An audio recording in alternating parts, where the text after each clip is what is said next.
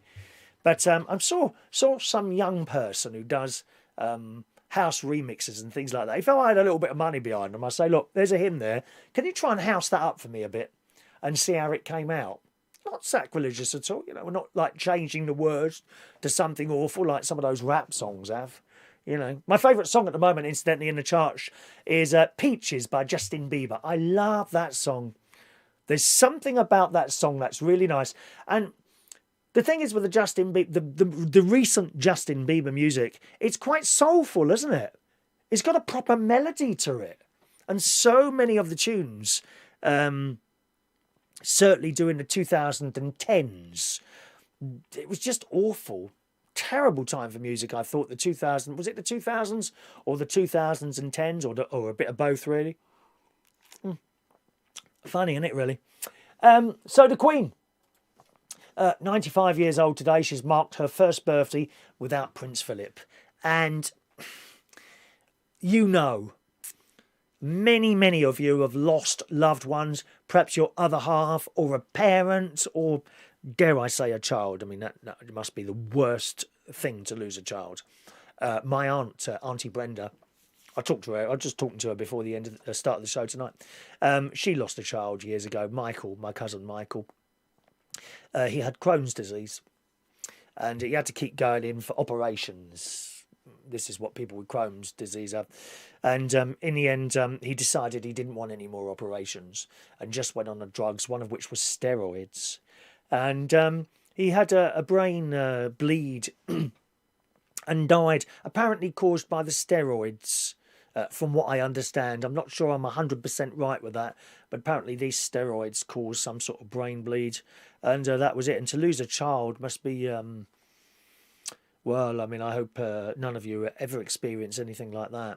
But the Queen, of course, lost her husband just a couple of weeks ago now. We had the funeral on Saturday, which many of you saw, and that first birthday, I mean, all birthdays are bad after that, really, and Christmases.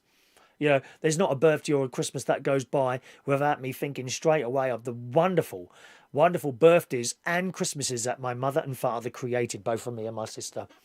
Wonderful, wonderful times. Even through my teenage years, for some reason, in your teenage years, and I don't know why this is, and I was the same, you don't appreciate what's going on. You do not appreciate it. And I remember there were some of my birthdays that my mother would ring up and say, are you coming round for your cake? There was a cake there, 7 o'clock, and I still hadn't got there. Well, can we do it tomorrow? I mean, how blooming ungrateful is that? And you hate yourself for it when they're gone. You hate yourself for it when they're gone. Believe me, there's no one that kicks me more than I kick myself. But you can't do anything about it now. Can't do anything about it. But those birthdays and the Christmases come round. Oh, no, I miss those birthdays and Christmases. And of course, the Queen now, her first birthday without her other half. In what, 70 odd years? 75? Was it 75 years they were married?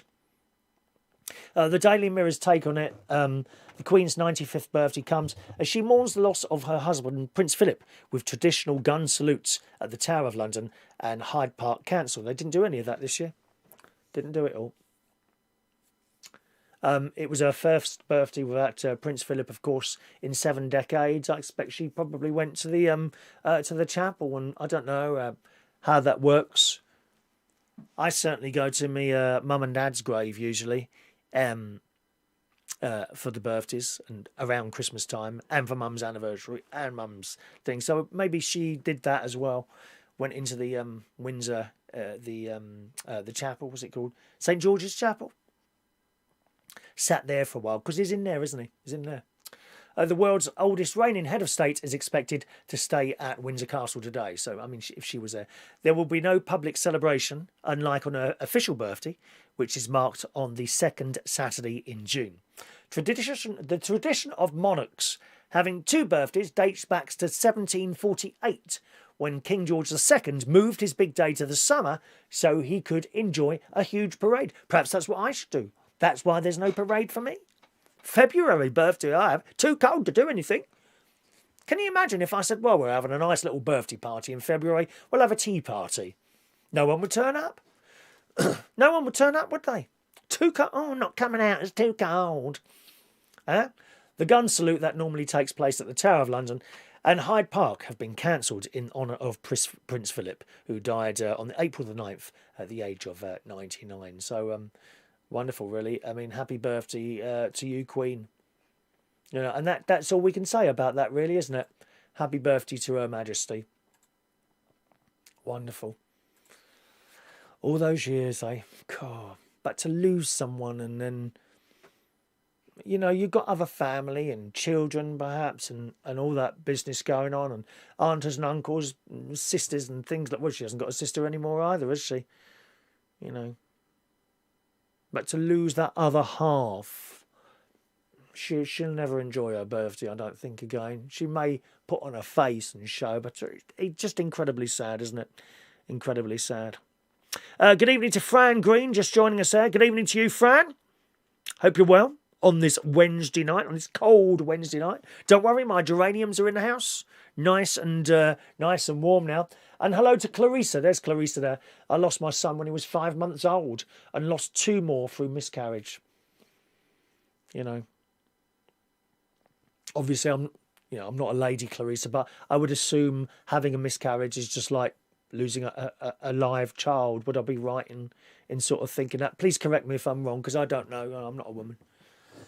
I might identify as one tomorrow. I haven't decided yet. Well, you can do that now, like Clarissa, can't you? I wonder what I could identify as tomorrow. Perhaps a clock. I like clocks. I like those clocks, not those ones. I like these ones with a loud tick as they go past. Huh? There we are. Right, let's give you something to talk about today. Your suggestions of pointless things. There are so many pointless things in the world. And we'll open the phone line now, gang. There we go. There we are. Phone line's open now if you want to call in at any point. I hope it works. I'm always a little bit worried that it's not going to work here as well as it does at Berkshire Television Studio Complex. But pointless things. How many pointless things are there in the world? And I was watching I think it was a TikTok video. Or it was either that or a story. I think it might have been on the television. Can't remember. Pointless things. And a good example of a pointless thing. Oh, that was it. Jimmy Carr. It was a Jimmy Carr video on TikTok. I do like old style comedians. Of course, he's not old style, but he is in the style of the old type of comedian. When I saw his live performances at someone's videos, believe me, he's the old style. And that's what we like. I think most of you on this channel will like old type comedians. Bernard Manning, hilarious. Hilarious. Stan Boardman, people like that. Jim Davidson, I love them. I love them. The more people that are offended, the funnier it is for me. I'm sorry, that's how I feel. Anyway, so Jim, what's his name again? Jim, can't remember his name. You know what I mean. You know what I mean. So he come out, one of the most pointless things in the world has got to be the fog sign on the motorway. Absolutely pointless. So you're driving in the fog and there's a sign, fog. I mean, can't you see it? And he said, have you noticed, like, when you're in the car and you drive, and then the fog comes down and then you move closer to the windscreen, don't you? Why? There's no fog in the car. It's not going to make any difference you sitting a little bit closer to the windscreen, is it? I've driven in some terrible fog before. Not recently, not in the last few years, funnily enough, because it doesn't tend to come, certainly back down in Berkshire, until late at night. 2, 3 o'clock in the morning, something like that. Right? But I've driven at that sort of time at night in fog, and it's scary. When it's really thick and dense, it's scary. And even worse than that is when it's patchy. So you're going along, everything's clear, and you don't know it's coming. Maybe that's the point of the fog sign. You don't know it's coming. You're driving along like that, and suddenly the fog's there. There's no sort of, oh, there's the fog in the distance. It's just suddenly, bang, and you can't see properly. On come all the lights. The retarded people who don't understand fog lights have them all the time, as you well know. It is scary fog, but is that a pointless thing?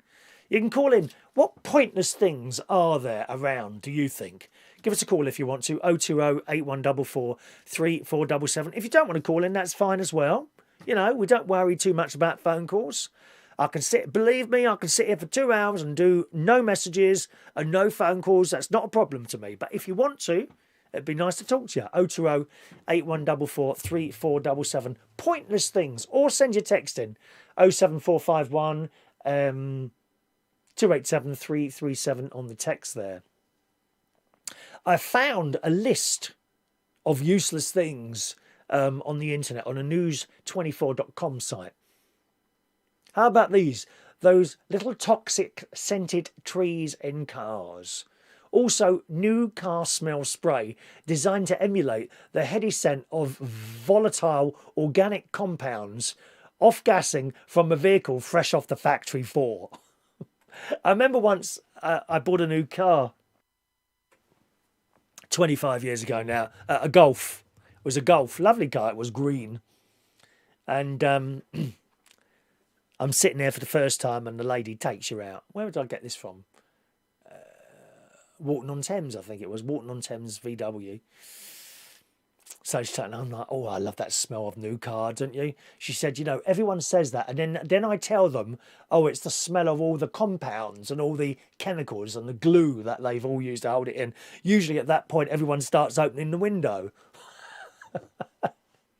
I do like the smell of a new car. But is that a pointless thing?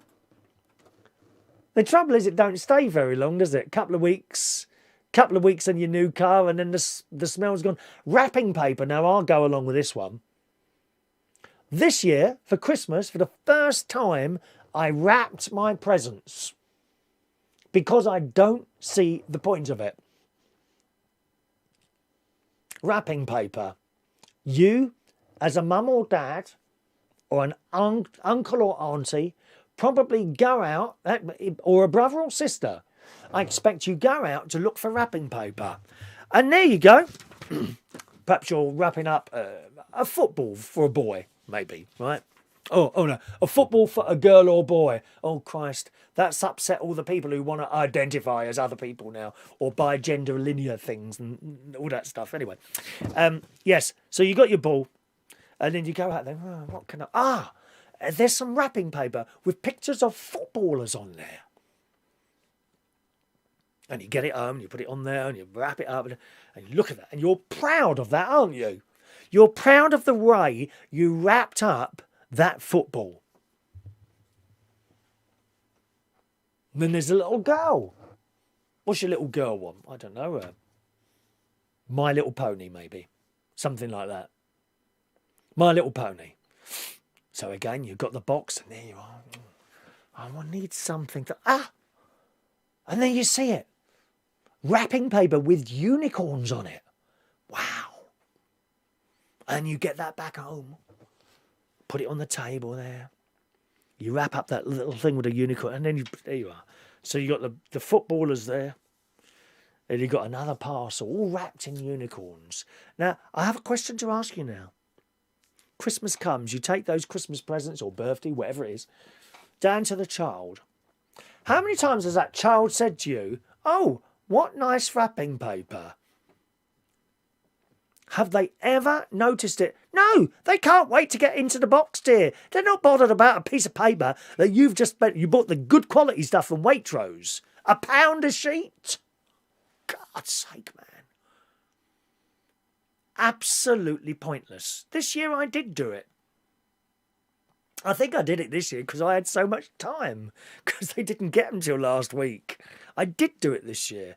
Was there any point to it? I don't think there was. What I usually do with all the presents, I go shopping and it comes in a bag. A lot of the stuff come off Amazon, to be honest. Comes in a, you go, I don't know, whatever, not Toys R Us, Hamleys, and you bring them back in the bags. And I literally pull the plastic bag over the item and put a bit of tape on it and a white label on the top. Happy birthday, Evie. Lots of love from Chris. Happy birthday, Harry. Lots of love from Chris. Happy Christmas, Olivia. Lots of love from Chris or whoever. George, Emily, James, whatever name. Just put it on there. Does the child say to you, Uncle Chris, where's the wrapping paper? No, he doesn't. Or she doesn't. They're not bothered. Absolutely pointless wrapping paper. Can you think of anything pointless in your life? Apart from watching this show, of course. Absolutely pointless, this show. Pointless. Doesn't educate you in any way or shape or form, does it? Huh?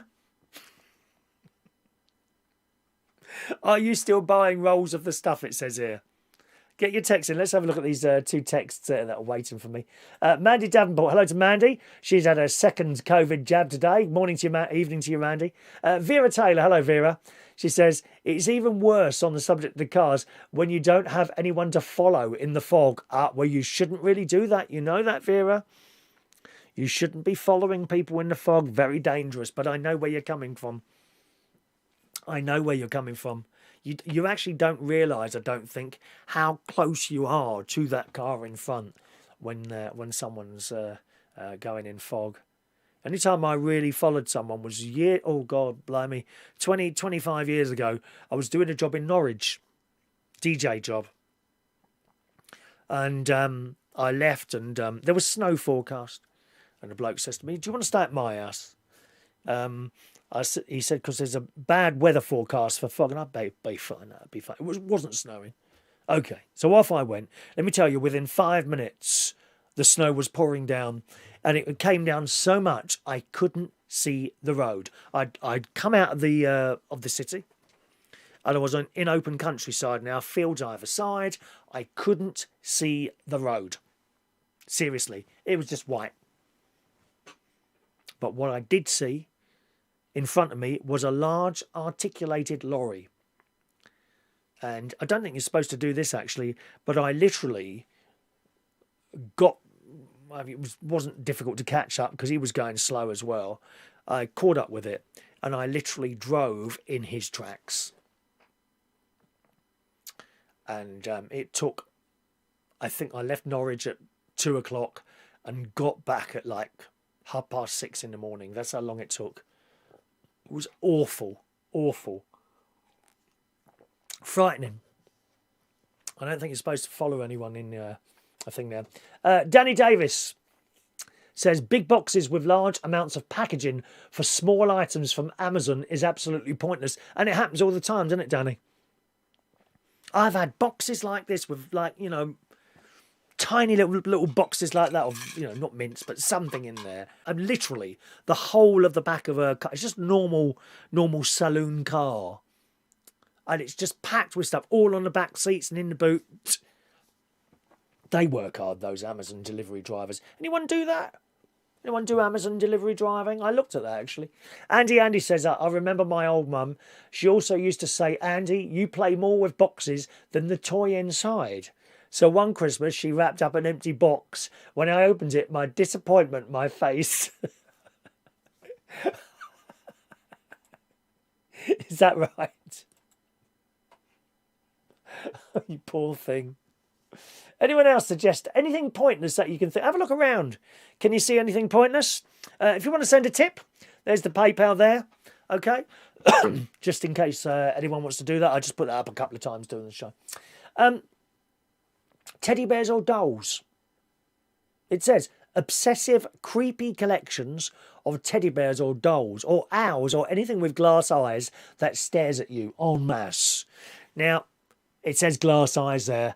We don't really see that anymore, do we? Dolls with, glass eyes. I know my sister used to have some. I used to push the eyes in. Isn't that horrible on her dolls? I don't know what. I was horrible, brother. I'm so glad I'm nice now. I used to push these eyes in on my sister's dolls. And they were glass. They were heavy. I don't think they've got them anymore, have they? Anyone got a collection of dolls? I don't think that's pointless, is it? Is it? They're like stamps or coins. I mean, dolls can collect and they can accumulate in value if you've got really nice ones or something in the 70s that's never been out of its box and has been kept really well. Pet clothes. This is the list here. I must admit, I don't find these things useless, but pet clothes, it says here. Making any animal dress up. Nudity is a human construct. Who's guilty of dressing their pets up? Go on. Who's got a cat? And they hate it. They absolutely hate it, don't they, cats? I know my mum and Auntie Brenda, they were the sisters, you see. And they used to have a cat that they would dress up. Little coats and things like that. It's funny, isn't it, eh? All right, we've got a call coming in from Daniel. Good evening, Daniel. Hello, Chris. Hello, how are you tonight? All right? All right, yeah, I'm at Mum's. Oh, yeah, how's your mum? Say hello to her for me. Well, she's upstairs at the moment. She's having a little nightly shufty with Jeff. A nightly what? Nightly, you know. He always calls her at this time on a night. Oh, I wondered what you meant by that. We're not that sort of programme discussing things like that, Daniel, on the show. Oh, no. God's sake, this is a clean show. There's no smut here. No smut on this programme. Well, except in the chat box, if only you used to know what was going on there. But now, I've told you before, if you're going to talk to me, turn the chat box off. Just yeah, talk I've got to me me. back We're not to it, interested so in I the chat can't box. see anything. Who is it? I've got me back to it, so I can't see anything. Oh, you don't turn your back to me if you ever meet me. That's very dangerous. Oh, no. Oh, no, sorry, no smut. No smut. No smut. No. So you just want me to talk about you do it your subject, pointless things. Pointless things, yes. That I've seen. Well, I remember once I had Billy Connolly once. He claimed he'd been to America. Yeah. And he saw a sign on the street. It said, "This way to the Brow School." To the what? The Brow School. The Brow School? The brow, as in that blind thing. The Brow Well, School? Yeah, or it could be this way to the blind school, you know. Oh, the blind And he school. thought- Okay, yeah. Yeah, and he thought, what's the point of that bit? Who's going to read that? Oh, it was a sign, was it? Yeah, it said to the Brow School, you know, but people go up to it, going in, feeling it. But even then, in the way, I've never understood why brow is like the way it is. Yeah. You know, why somebody thought, I know, we'll have all these letters raised on bits of plastic. Oh, but instead of the brow. actual- I beg your pardon. I thought you were saying bro. Brow. As Yeah, in brow, the brow. little dots that stick up. Yeah. Blind writing. Yeah, okay. Yeah. So instead of the actual proper letter shapes, someone thought, no, we'll make it more difficult. We'll just put certain dots in certain positions. Yeah. But they'll be nothing like the actual letters they're supposed to represent. That's right. They're not. That's You mean right, that there's they're a not. reason for that? Why? Well, I don't know. No, I don't know the reason. No. Well, Presumably someone tried it out some time ago and realised that it was easier for people to learn by not actually having the shapes of the letters. I'm just guessing.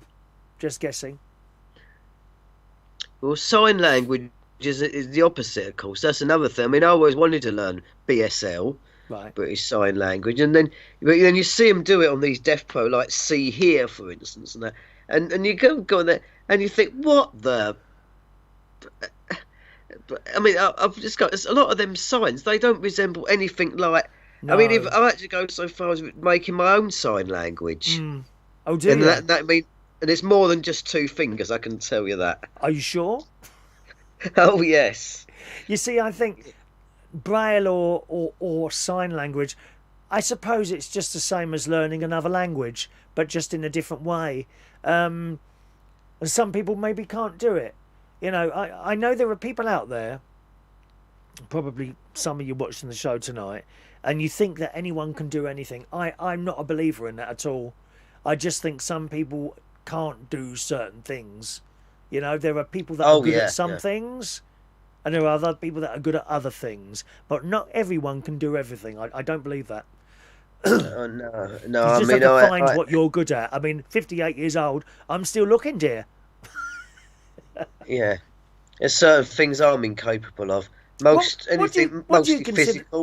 What do you consider that you're good at, Daniel?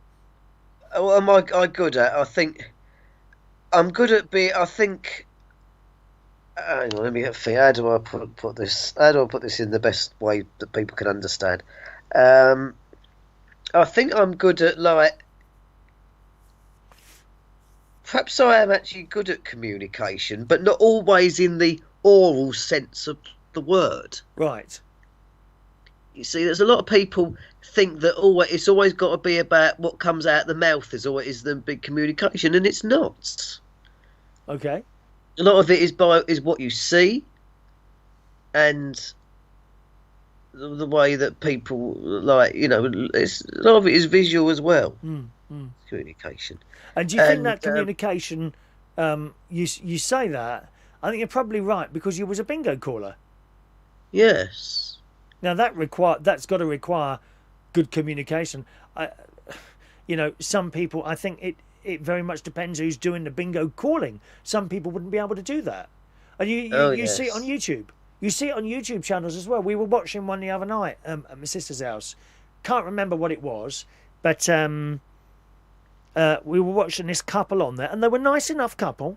They'd done something with their clothes and looked nice, and she'd done her hair and all this. It was a male and female couple. But there was something not there. There was something missing from it, And it didn't hold my attention. Whereas other people will throw flair into it, and you can't help but look at them. It's like the people on the telly. There's people on the telly there that I can watch for hours on end, and other people I can't bear them. Funny, isn't it, really? Yeah. A good example. I think there's an age issue here as well. Actually, I think there's an age thing as well. For example, there's not many old school type people on the telly that I couldn't watch for hours. Eamon Holmes, I could watch him for hours. What a professional, someone like that. But I'm just trying to think now. Eamon Holmes, Ryland Clark. Oh no. 10 seconds and he's off, gone. And there's another bloke who's got a really annoying voice, and he seems to be getting stuff on the telly now. He does the voiceover, I think, for Ibiza Weekender. Now, I've just seen him on... He's advertising some... I think it's a sewing programme on BBC One that he's doing. Now, he's on that now. Or some sort of arts and crafts programme. He has the most annoying voice ever. And there he is, on the telly. 10 seconds, then I've got to turn it off. I only watch Ibiza Weekender for the pretty boys. It's the only reason I watch that. Oh, well. And of course you've got the lovely girls on there as well, eh? Yeah, well, yeah, I'd do the same if it was the girls. It's like an 18 to 30 type holiday type thing, that's what that is. Yes, Club 1830. I know a joke about that, but it's a bit... We can't do rude jokes on this programme. It's a very clean family-based programme with Catholics all over the world tuning in. Oh, yes, and Shania as well, yes. And Shania as well, exactly. Don't put a foot wrong, because you get a text very quickly when you put a foot wrong when Shania's watching. Yeah. I just thought, is that why a dad's called Vectis? Because Vectis seems... there was a bus company down there called Southern Vectis. Do you think Vectis is like... there's certain places in this country where they've got names, like, I don't know, slang names or something for them. Like, Kent has got that word Invicta. So I just wonder if Vectis applies to the Isle of Wight. Don't know. I don't know what the word Vectis means, actually. It must mean something. Because, of course, that's the same name as the radio station is on. So maybe his name is Simon. That's his real name. But he called himself Vectis Humpty. And the radio station he's on is Vectis Radio. It's a community station on the Isle of Wight. Very good station, actually, that one. They're not all good. That one is. But I heard you on the radio this morning, the Queen's birthday. Yes. Well, I'm sorry I couldn't send her a card because I didn't know. Well, you should have done, dear. I get confused. How can you not know the Queen's birthday, dear? That's just rude. Well, because this Queen's birthday, Queen's official birthday. Hang on, which one is that? Sorry, hang on, come on. This is the Queen's birthday. The official birthday is in June or July, one of those two. Yeah. So what's the difference? Well, I told you that at the beginning of the show. You obviously weren't paying attention, dear. Do a rewind later on, and then you can watch it all over again at your What's in leisure. At your well leisure. this well this show tonight? Yes, this show tonight, dear. I I think told I you was why there having were my two hamburger birthdays. at the You time. weren't paying attention, were you? Very disappointed.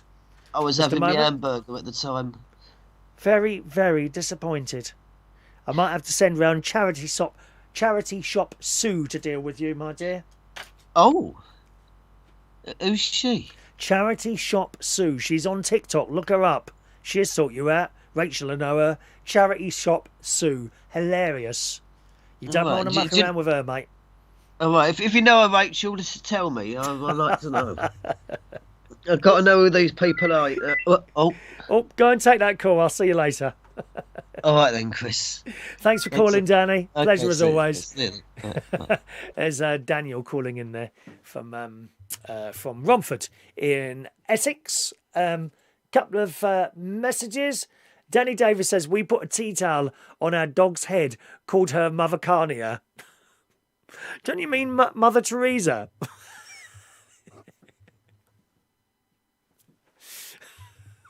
You would have thought someone give her a different tea towel, wouldn't you? Poor Mother Teresa. She wore that same old headdress for years, didn't she? Bless her heart. Hello to Adam the plumber. Hello, Adam. I know one thing Daniel was good at is changing the smoke alarm battery. Only took him a year to do it. But he done it eventually. Good luck to him. He done it eventually, didn't he? Eh? What else have we got here? Andy says, what do you think about Richard Madley wanting Piers Morgan's slot on Good Morning Britain? No, he's just, as someone else, not keen on him, Richard Madley. He's just a bit oily. Do you know what I mean? He's a bit oily and greasy. I think he's had his time. Him and his missus have had their time. And they were very good at the time, but I think we've moved on from that. Who would I like to see in Piers Morgan's job? It depends whether you want to keep on the same sort of thing as him. If you did, you could have a female, Julia Hartley-Brewer. I think she'd be very good at it. Julia Hartley-Brewer, she's on Talk Radio in the morning. She's going to GB News when it starts. I think they're a bit behind schedule with their starting. And there's another bloke. The bloke on LBC in the morning, Nick Ferrari. Perhaps one of those two. None of the BBC lot. None of those who are on BBC Breakfast Time. They're too wishy-washy. Too wishy-washy. Oh, let's not say that in case anyone's offended. No, if that's who you want, someone like that on there. You know. There are a couple of people on there that I quite like. I quite like the two girls on there at the same time. Susanna and the darker skinned one, or the one with the blonde hair. One of those two. They're quite good, the two girls.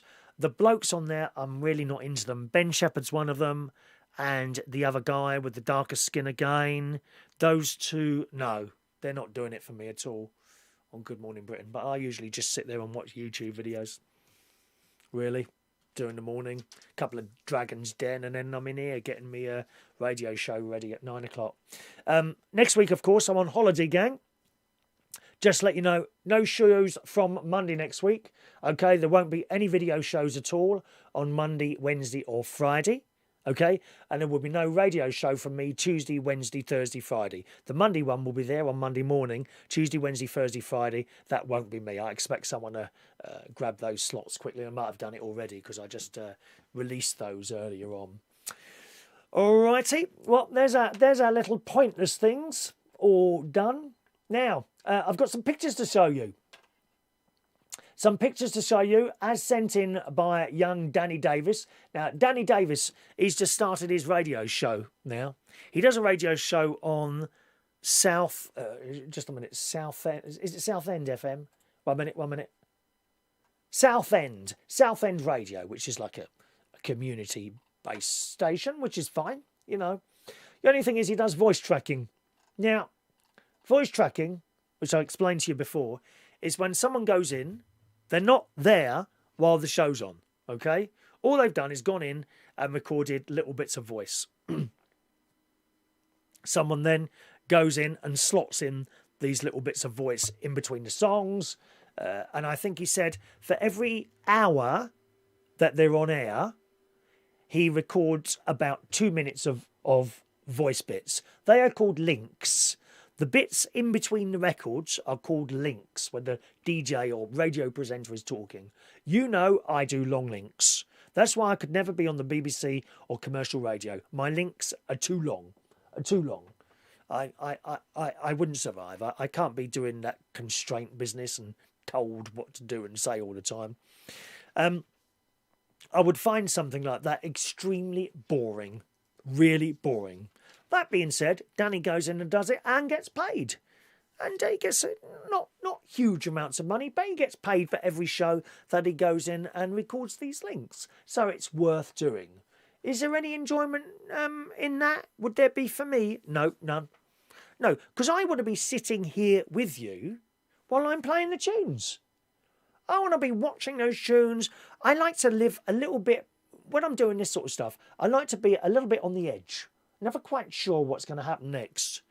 I could sit here and have a show planned out. And it is sort of planned out in a way, but it's not like that. It's like that. And I just, literally, as a song is coming to the end, I'd glance down quickly and decide what I'm going to do. I might even change the next song I'm going to play you when I'm doing the radio show 10 minutes before the end of the last one.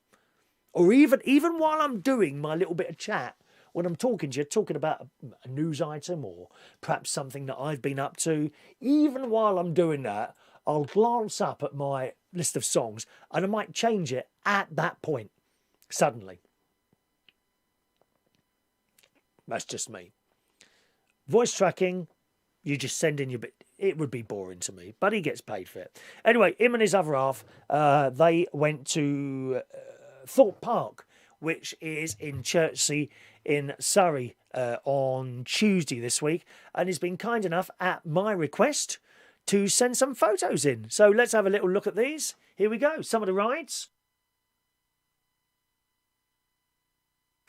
I don't do rides. There is him and his other half. Oh, honestly, Dad. Danny, you look like his dad. Blimey, what's the age gap there? About 30 years? You look like his dad, Danny, doesn't he? Now, as you can see, these are very tall rides.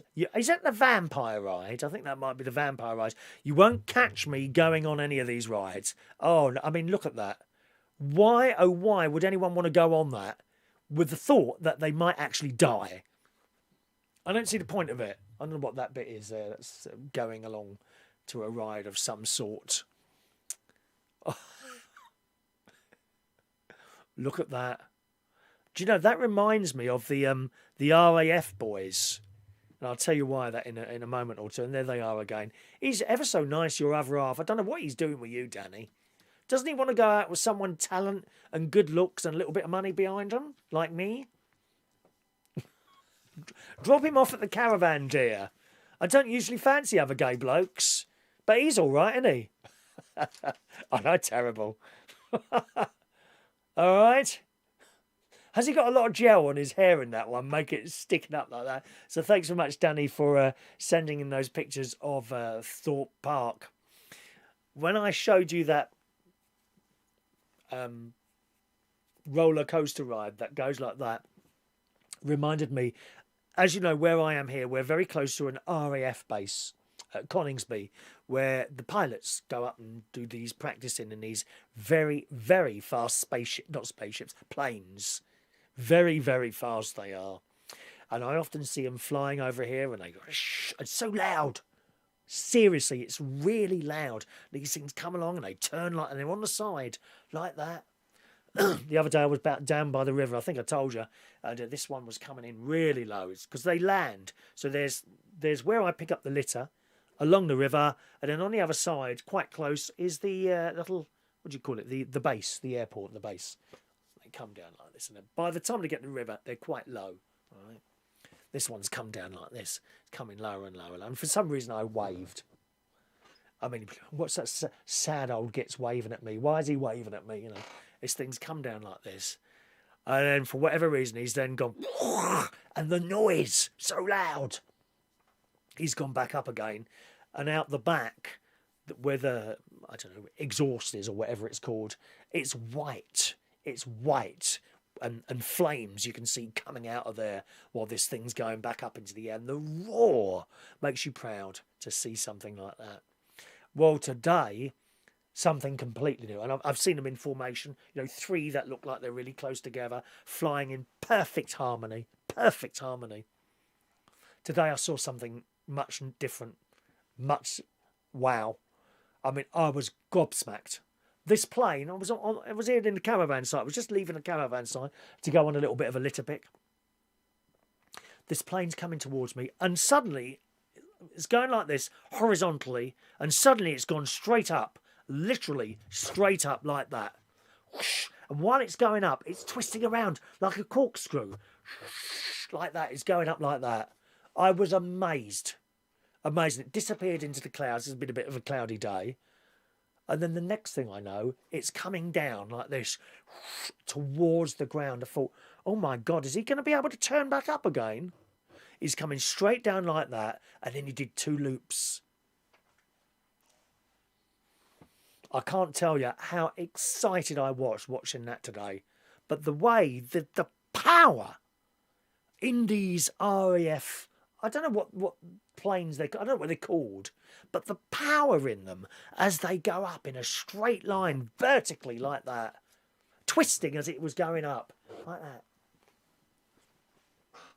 I wish I had the camera with me at the time. Well, I did, but it just happened so quickly.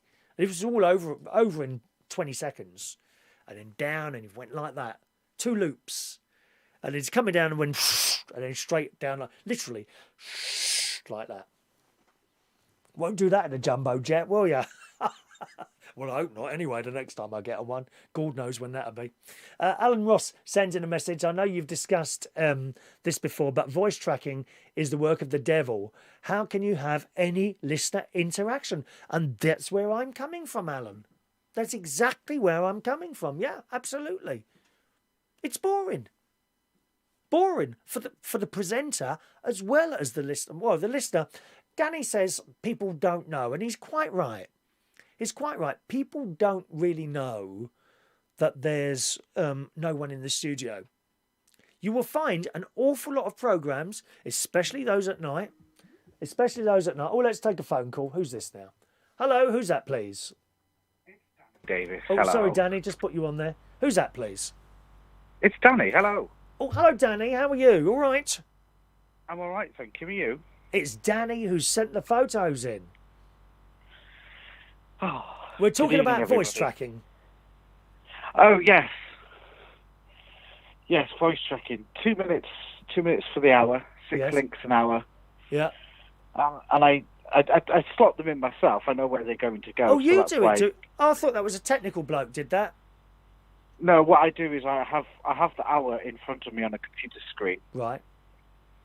and then it will say voice track. Okay. So okay. say it was Madonna, Express Yourself. Yeah. And then it went on to Majesty and Rasputin, for instance. That's a very popular song at the moment. Yeah, so what I'd do is I'd voice track in between there. So it'll say voice track. And then at the bottom of the screen, it will say either minus or plus. If it's minus, I've got to talk for that amount of time in the hour. If Yeah, it's plus, yeah. I have to cut my talking down. But yeah, so it's 6 links an hour.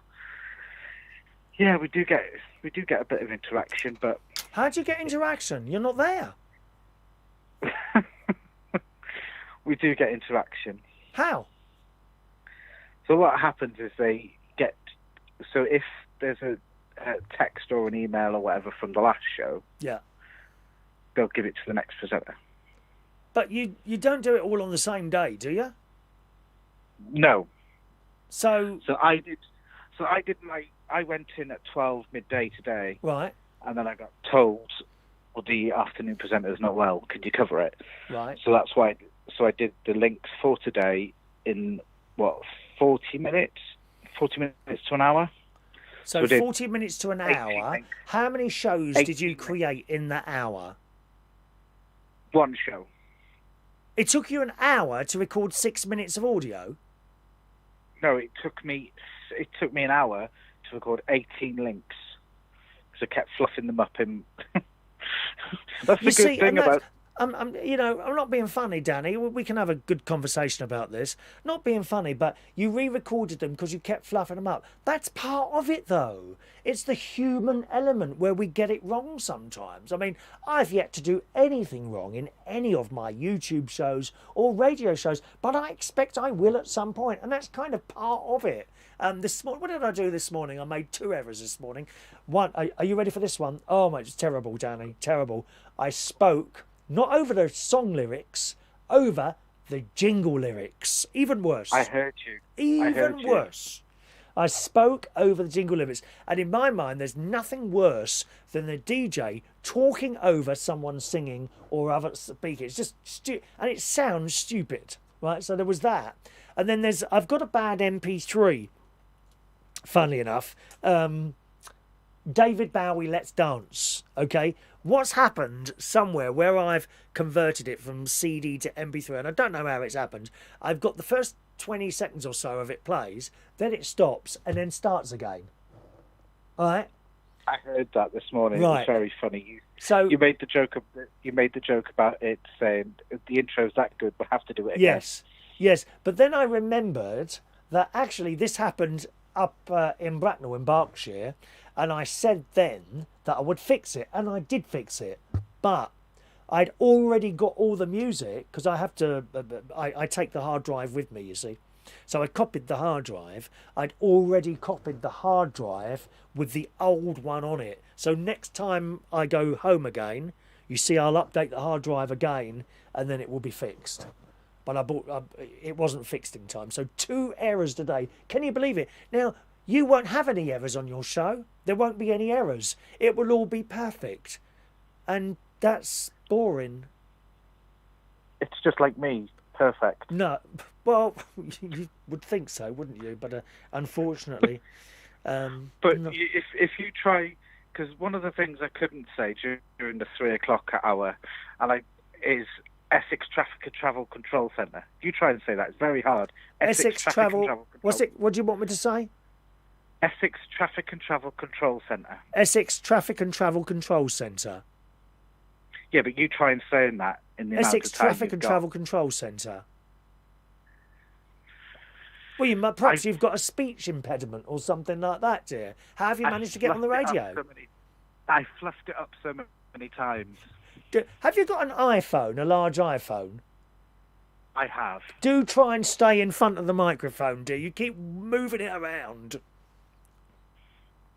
But I always know when someone's got a large iPhone, one of the larger ones, because it's you move that slightly from your mouth and we lose the sound. My mate's had it for years. It's so annoying, dear. How have you managed to afford one of those? Monthly terms? Have you got it from the catalogue? No, not from the catalogue. Like your I clothes? don't do catalogues. You get your clothes from catalogue, don't you? No. Really? Well, it looks like that in the pictures, dear. Definitely. They're very... Huh? But anyway, back to the voice tracking. So I recorded because I obviously was covering today. I also then did tomorrow's show just in case he couldn't turn up again. Right. So I recorded 2 shows today. So 18 links, 36 links today in an hour and a half. It's not for me, Danny. I'm sorry. I must tell people, Danny texted me afterwards. I listened to his show as it was being played out. Of course, I know it's recorded. And he texted me back and he said, what did you think? And I said, well, you've done exactly what they asked you to do. You introduce the songs and tell us what's coming on next. And that's it. I said, what you did is very good, but there's no entertainment. There's no entertainment there at all. You just tell us what the records are. But that's what you are required to do. So there's nothing wrong with that. It's just not for me to listen to it. And it's certainly not for me to do a job in, whether I'm paid or not. I don't think I would want to be paid to do something like that. I'd just get bored. But but like my new, because I'm only covering, so I'm brand new to the station. Yes. I've got my shows already, so it's Saturday and Sunday afternoons on Radio Southend, right. And then Sunday mornings 10 till 1 on Radio Chelmsford. So they're both on the they're both owned by the same people, really. Okay. So it's not networking. It's just recording links for a different station, but owned by the same people. Now, these are not classed as community stations, are they? No, they're commercial. Commercial stations. And the big difference, to explain to people there, commercial stations are bigger. Community stations really are community things, and you turn these things on and they'd be like, let's be honest, an amateur DJ like myself would be there telling you where the local jumble sales are and if someone's selling. So, yes, Mr. Seven Show at number 49 Belvedere is selling a selection of tomato plants for 50 pence. That's it. That's community radio. And it's very good. It's very, very good. Yeah, but a big difference between community, the two. And none of them are paid. Community radio is for the community, Yeah. whereas community is run not for profit. Yeah. Whereas commercial is run for profit. Yeah. And that's the difference. But it's my first radio gig since leaving North Wales, because my last radio one was last year in July. I was on breakfast on a station in North Wales, and it's a while ago, isn't it? It's a year. My manager, actually, one of the blokes who owns Central Stations, he's got a like a little bed and breakfast type thing in Welsh Wales, and he's asked me to go down there. It's called Plas Esgaia. That must be a Welsh word, mustn't it? PLASESGAIR, Country House Bed and Breakfast. And he said I can go down there any time I want to. Which is that near you? Have you heard of it? Let me see. I think is it South Wales? Did he say where it's near? It's a very old place. Oh, here we go. The house sits in its own grounds of 6 acres, approached by a long driveway from the road, approximately half a mile north of Lan Church, LLAN. Do you know where that is? Clan Church. No. Okay, hang on. Plas Esgaia is situated on the well-known walking route of the Glyndwrs, Glynndwrs way. Glyndwrs. Glyndwrs? No?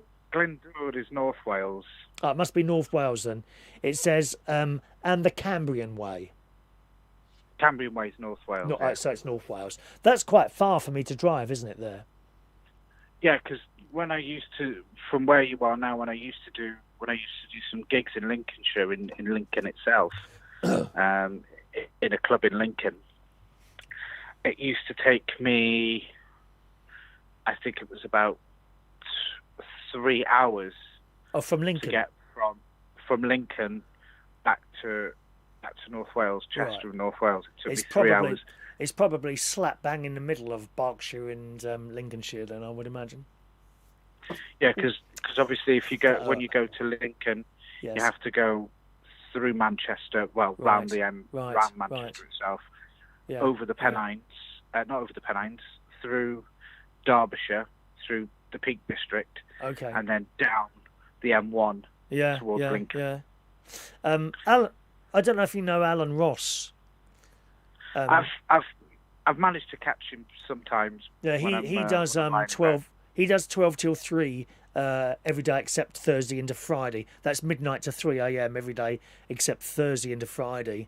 And he says here, I hate the thought of having to record voice links. He's the same as me. He sits there for 3 hours every night, listening to the music and taking the messages and things like that.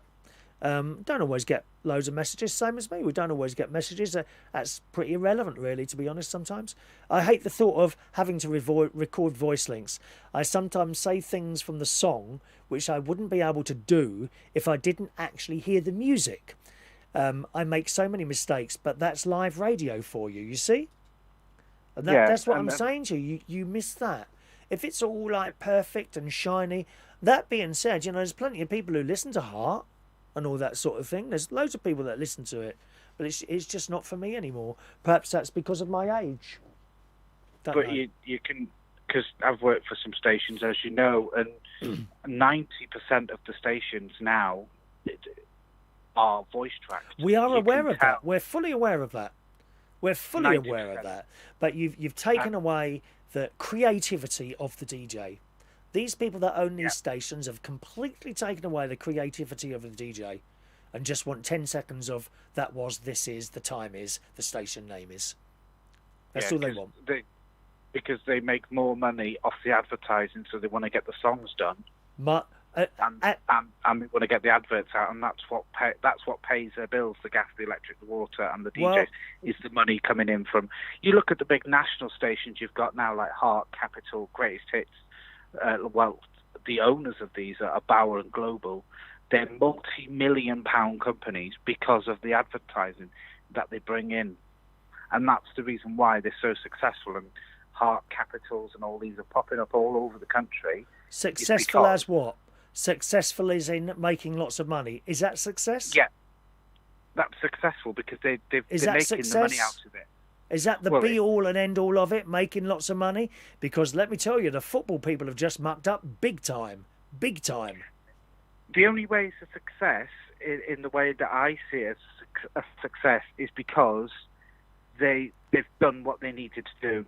They've built this business up to be what they envisaged it to be. Does that make sense? They started off a station, and then it's grew over the years and years and years, and now they're part of the biggest. There's only the two biggest stations, the biggest companies in the UK for radio, Global or Bauer. Yes. They're the only two.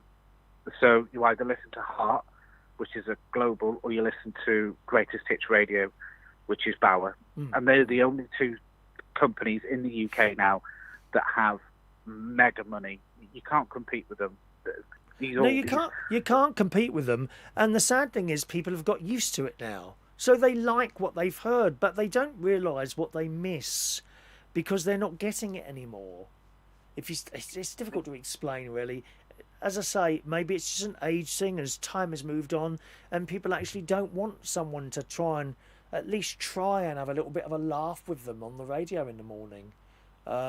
Because that's what I do. I think we miss the point of there are people out there, certainly in the middle of the night, perhaps not so much in the morning, but certainly in the middle of the night, who used to listen to the radio because they are on their own and they want a friend at the end of the radio.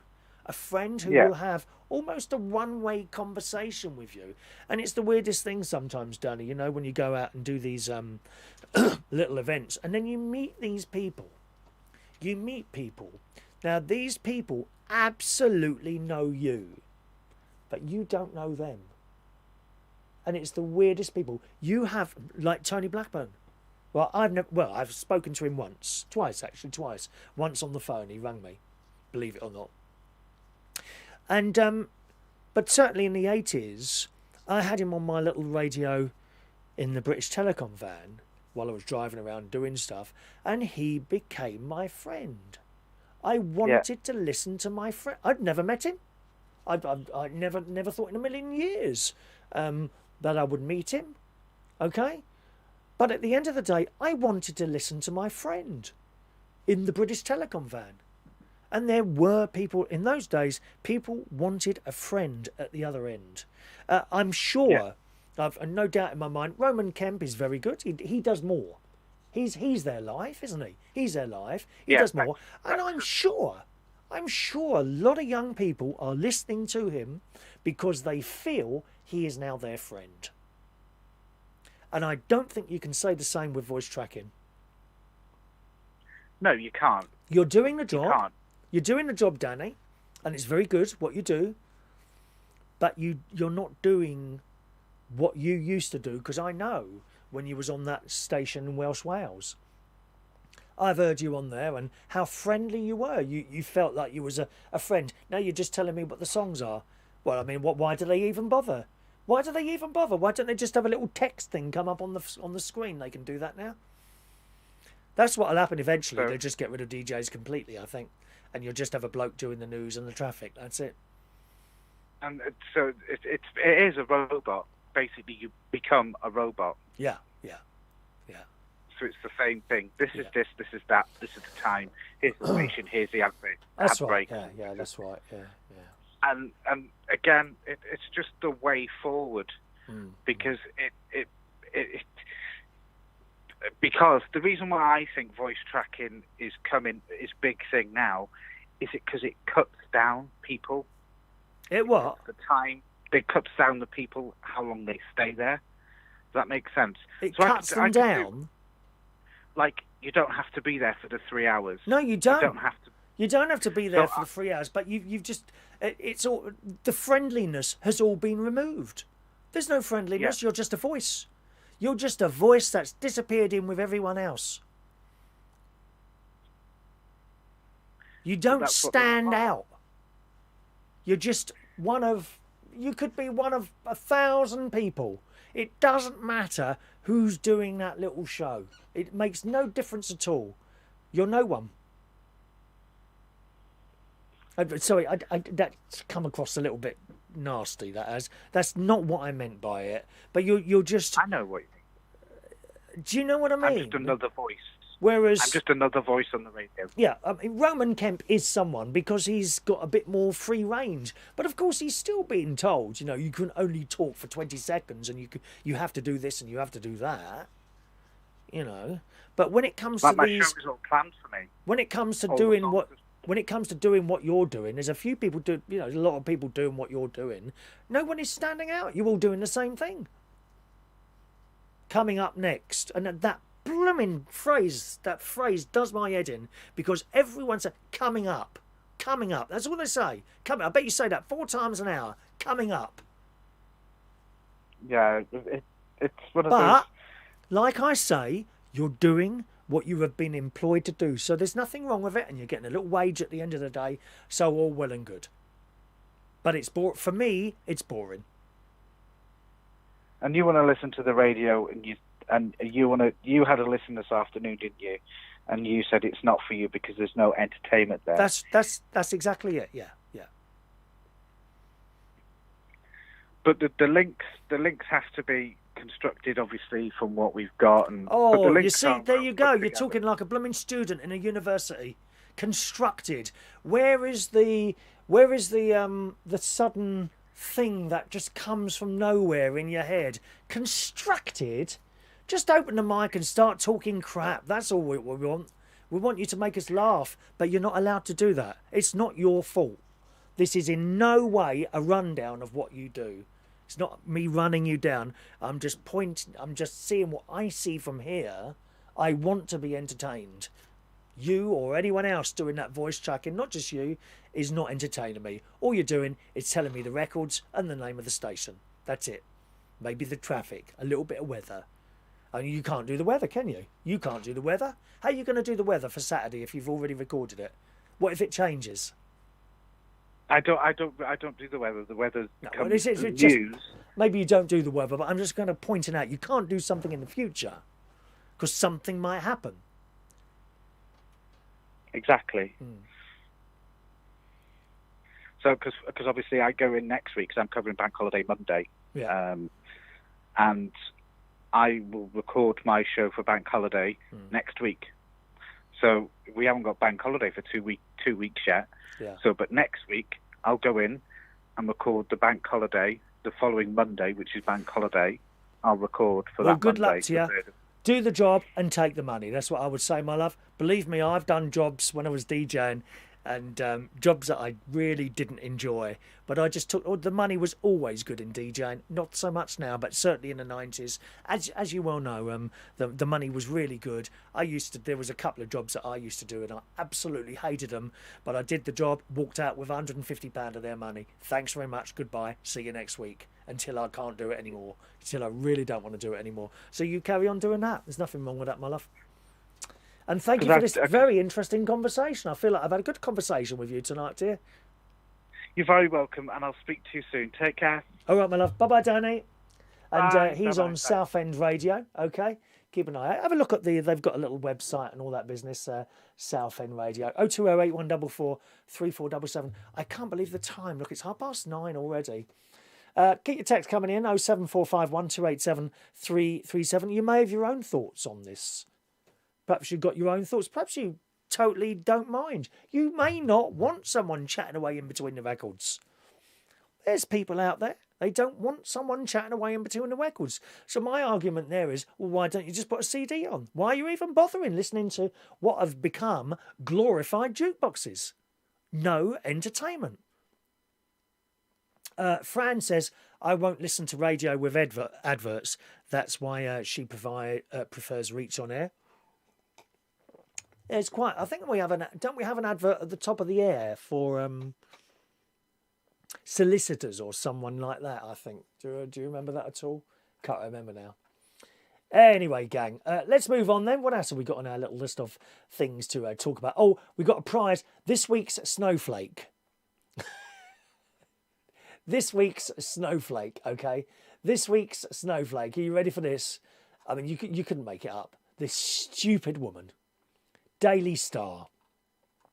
A woman has taken to Twitter. I think I'm banned from there at the moment. A woman has taken to Twitter to share the disrespectful description a member of bar staff wrote about her on her drinks receipt. Right, wait for this. The tweet has now gone viral.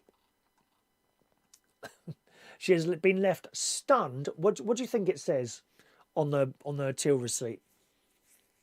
Is it a racial thing or a phobic type thing, do you think? What do you reckon it is? Any idea? She was left stunned by the disrespectful description a bartender wrote about her on her drinks receipt. The lady, who's in America, was clearly out and about to relax and decided to treat herself to some margaritas. I don't think they're actually women, they're drinks, aren't they? And it says, oh Christ, do you want some breaking news? I feel sick. Paul Gascoigne strips totally naked for a sunbathing session on the Italian I'm a Celebrity. Oh, put it away, Paul. Please, love, no one wants to see that tiny little shriveled up thing anymore, my love. Oh, God. Oh, I feel ill. I think I'd rather see Gemma Collins naked. Dear me. Anyway, it goes on. The lady in the States was out and about. However, her nice night in Washington, D.C. appeared to be soured a little when she saw the receipt for her drinks. Someone had put a little message on there. The bill showed she had 4 different drinks over the course of the night, with the total coming in at $64, about 46 quid. This had been clearly given to her by her server named Sean, but she was annoyed. Here we go. Prize for this week's snowflake. She was annoyed when she saw the way he had described her on the receipt, calling her the girl by herself. That's what's upset her.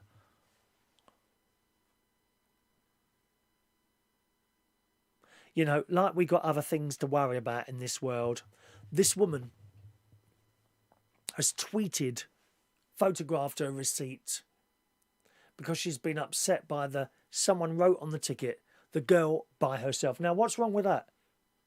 Are you by yourself? Well, yes. So what's the problem with that?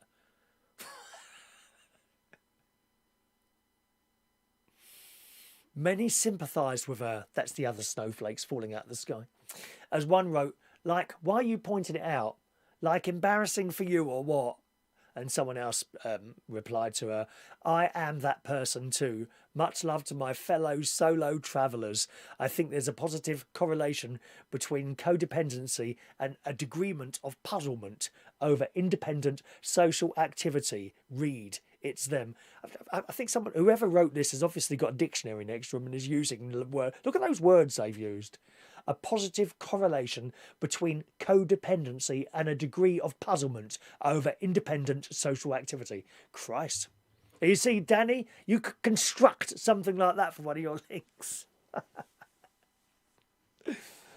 Oh, dear. I mean, they just look, don't they? They just look for stuff to moan about, don't they? Andy says that the last DJs I enjoyed on radio was Bruno Brooks and Liz Kershaw. Now, they were entertaining. Tony Blackburn as well. They can't be beaten. Yes, good examples. But, of course, you have to remember, Andy, these people were allowed to entertain us. Okay? Danny can do it. I've heard him. but he's not allowed to. He has been told, tell him the names of the records and the time. That's it, basically. He might be able to do a little bit extra in there, but it won't be like what you're used to and what I'm used to, what we used to have on Radio 1. Radio 2 is a little bit... See, Radio 2 isn't the same. It's a bit wishy-washy, you know? Oh, let's not say that in case someone gets offended type thing. Snowflakes, dear. Snowflakes. Snowflakes. It's not his fault. Alan, the one advert we have is part of the deal from the news people. If we didn't take the advert, the news would cost a huge amount more to reach, apparently. Oh, I didn't know that. I thought it was a bit of money coming in for reach. I'm always amazed at people who moan about the fact that they've, the radio station must be making loads of money. No, it doesn't. No, it doesn't. As you well know, and you, Alan, we are on there because of it's our hobby. It's our hobby. And in actual fact, I said the other day, I think it's probably better off as a hobby now. And the YouTube thing, we have no restrictions, really, do we? No Ofcom or anything. It's better off as a hobby. And sit here and do anything I want. If I wanted to swear left, right and centre now, I could do that. Wouldn't be taken off. But I don't want to. It's not my thing. It's not my thing, Danny couldn't. If he deviates from his instructions, that's it. He's gone, mate. Whereas we're very lucky. All the internet stations, we basically do what we want, don't we, really? Very lucky like that. But it doesn't make any money. In the same way as our hobby is presenting the shows, the people that own Reach, their hobby is running a radio station, and it costs them money. It costs me to be on Reach. £5 a month. That's not bad, is it, for a hobby? £5 a month. How much do you spend going to see football? Anyone? And going on to the football there, they're not happy, are they? Those football fans are fuming. It all seems to have gone away now. The story, of course, of those 6 football clubs, Manchester City, Manchester United, Tottenham Hotspurs, Chelsea, Liverpool, and one other. Can't remember the other one. Doesn't matter. They tried. Arsenal was the other one, wasn't it? Arsenal. They wanted, along with some other European clubs, to set up this super club. And as soon as it was announced, I knew it was all about money. Because these clubs are owned by very rich people. Nothing really to do with football. You'll know that. Even now. If you've got 2 sons and they're all into football, God help you on a Saturday when they want to go and see a live match. I don't think you can do it at the moment, but it'll come back. Yeah, say goodbye to 200 or 300 quid. Easy. How do people afford it? And that's before this super club thing. It's all about money. How much more money how much money do these blasted people want, for Christ's sake? It amazes me how greedy people are. They just want more and more money. What's he going to do with it? The bloke from Amazon and people like that, they've got billions in the bank. Billions. They're never going to spend it. If they was to hire one of Richard Branson's Galaxy spaceships when it eventually gets going, they could go to the moon and back every day for the rest of their lives and they still wouldn't get through that money. What's the point of it? What's the point of having these huge sums of money in the bank? And these football people have tried to do it. The fans are furious. Now, I'm not a football person. I have no interest in football. My 2 nephews love it. Actually, Gary had it on last night. My older nephew, he had it on the telly last night. Even bigger fan than him is Jimmy, the younger nephew. He's 24. Baby on the way. A little boy. I do hope they'll be choosing Christopher as the name. And my dad, well, he was the big football fan. It's a shame, actually, that Dad's not here anymore, because him and my nephew would have got on so well when they could have had conversations about football. Something that he tried to have with me, but I weren't having any of it. I was no interested in the football.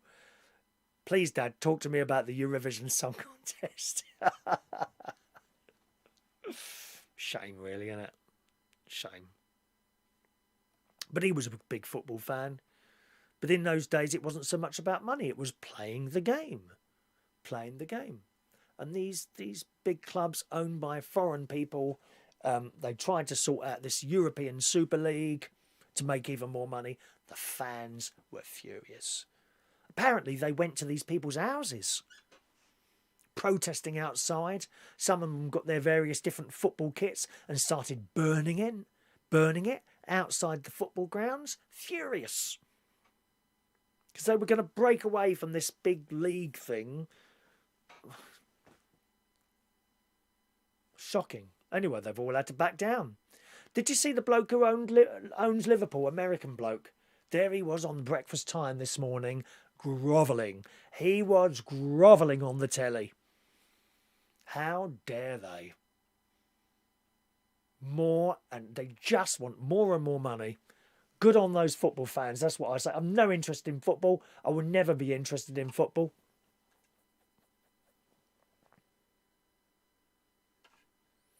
Good on the fans for making them change their mind like that, I think. Well, actually, I don't think that wasn't that so much. They just realised how much money they were about to lose. That's all about money. It's all about money. Not interested in the football. It's all about the money. They suddenly realised how much money they were going to lose by doing this, working in the opposite way to what they wanted. You see, the only way to deal with these sort of people is to stop going. Don't buy the tickets anymore then. It's no use you sitting there in your blooming armchair, moaning left, right and centre, oh, the club's doing this, the club's... The only way you can get to these people that own things with loads of money is to stop buying their products. That's the only way to do it.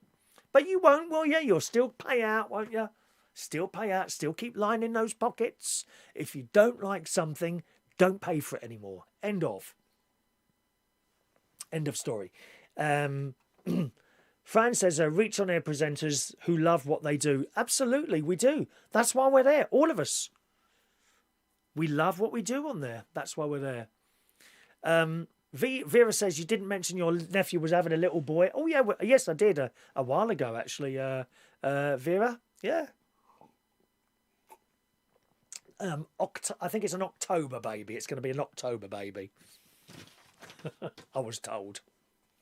They've had a scan thing now, you know. They've had one of those scans, all right. Could you cope with no likes? Now, we've talked about this on the show before, haven't we? If you're with a group of people, generally younger people, not necessarily teenagers, older than that. I've just uploaded a picture. Wow, it's got 5 likes already. I've seen people on TikTok, you know, and they do all these videos. Rachel, you might have seen some of these. And suddenly they do a couple of videos and then not many people have liked it. And they're straight on there. Why has no one liked my video? Why do you need that? Because I don't. Don't really need that. I don't need... I ask you if you can do the thumbs up likes thing on there because it helps the YouTube algorithms. That's why. But I don't actually need someone to tell me, oh, I like your show. I'll just carry on and do it. It's okay. But a lot of people nowadays with this blooming social media, which I don't think has made the world a better place.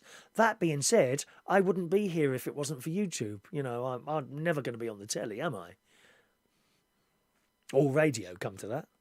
You know, so in a way, the internet, that's... But the social media thing, and they upload these photos, and if they don't get X number of likes, they go into deep depression. Why do you need validation from someone to tell you that your photo is nice? Or not, as the case may be. I don't understand why we've got this. Why do we need to like them? And funnily enough, you know, sometimes you'll upload, someone might be liking your stuff and they upload something and you don't hit the like and you get a message from them. I like all your photos. Why haven't you liked mine? Why, is that relevant? Is that necessary? Oh, well, I'm not liking yours anymore then. Fine. Okay.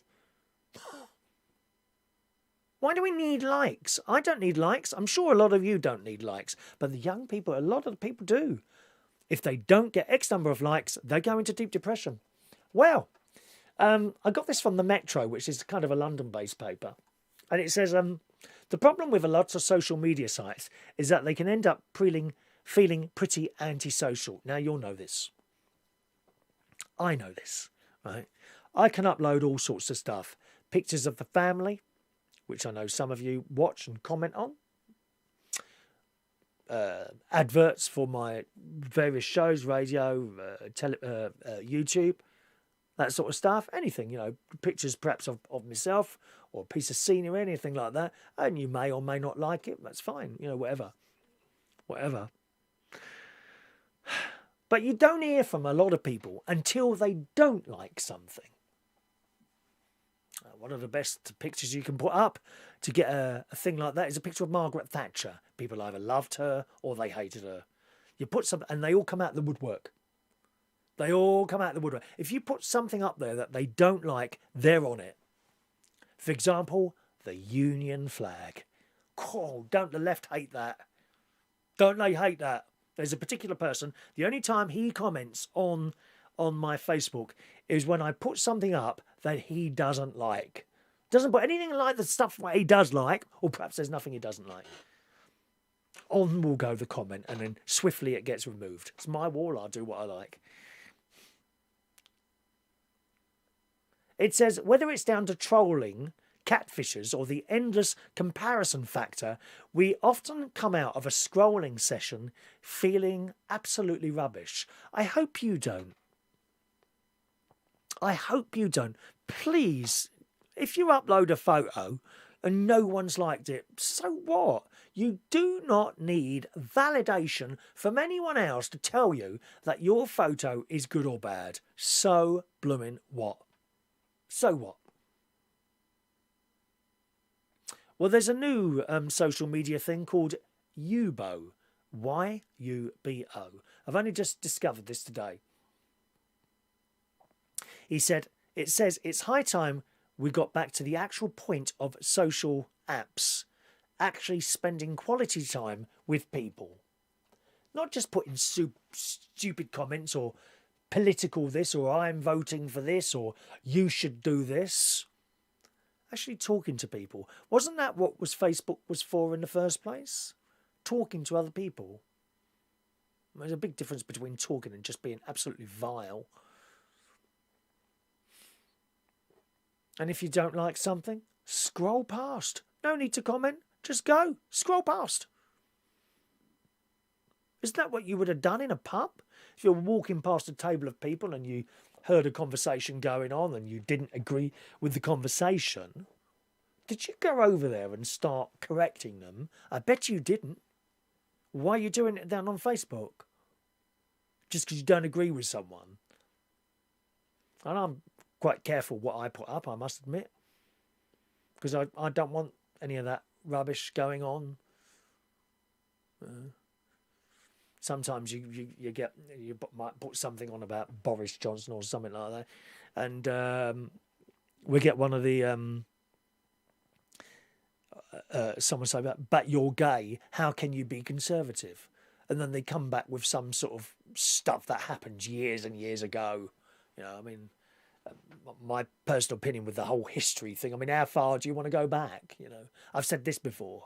How far do you want to go back? You know, do we blame? Are we still blaming the group of people that put Jesus on the cross? Are we still doing that now? No, of course we're not. Well, how far back do you want to go? Is that your decision to make? Just scroll past if you don't agree with something. Because that's what I do to stuff. If I don't agree, I don't make comment. Why would I do that? Unless I really know someone and I'm having a joke. I try to have a little bit of a joke with sometimes with people. There was in particular, there's a lad on there. If you're on my Facebook, you probably see the comments on that. There's two people on there in particular: Jamie Brennan, Seamus Jamie Brennan, and Chris Turoy. And we're always doing little things. Some of them can be quite rude. Be aware of that, all right? But we're always kind of attacking people, attacking each other like that. But it's all very jovial, right? There's people on there. They just don't get the comedy. They don't get it. So if you don't get the comedy and you're offended, just scroll over. No need to comment.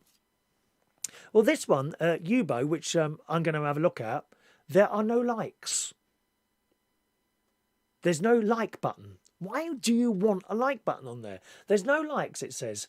Awww is all about live streaming. There are no likes or the tense moments when you post something and utter a silent prayer that it won't be ignored. When we used to read newspapers, you know, if you, I'm sorry, you know, you got a story, you know, like Terry Wogan isn't really dead. He's coming back on Radio 2. Now, I'd like that. I wouldn't get a pen and put a little tick under it, would I? How did we get onto this like thing? How did it even happen? Why have we got likes?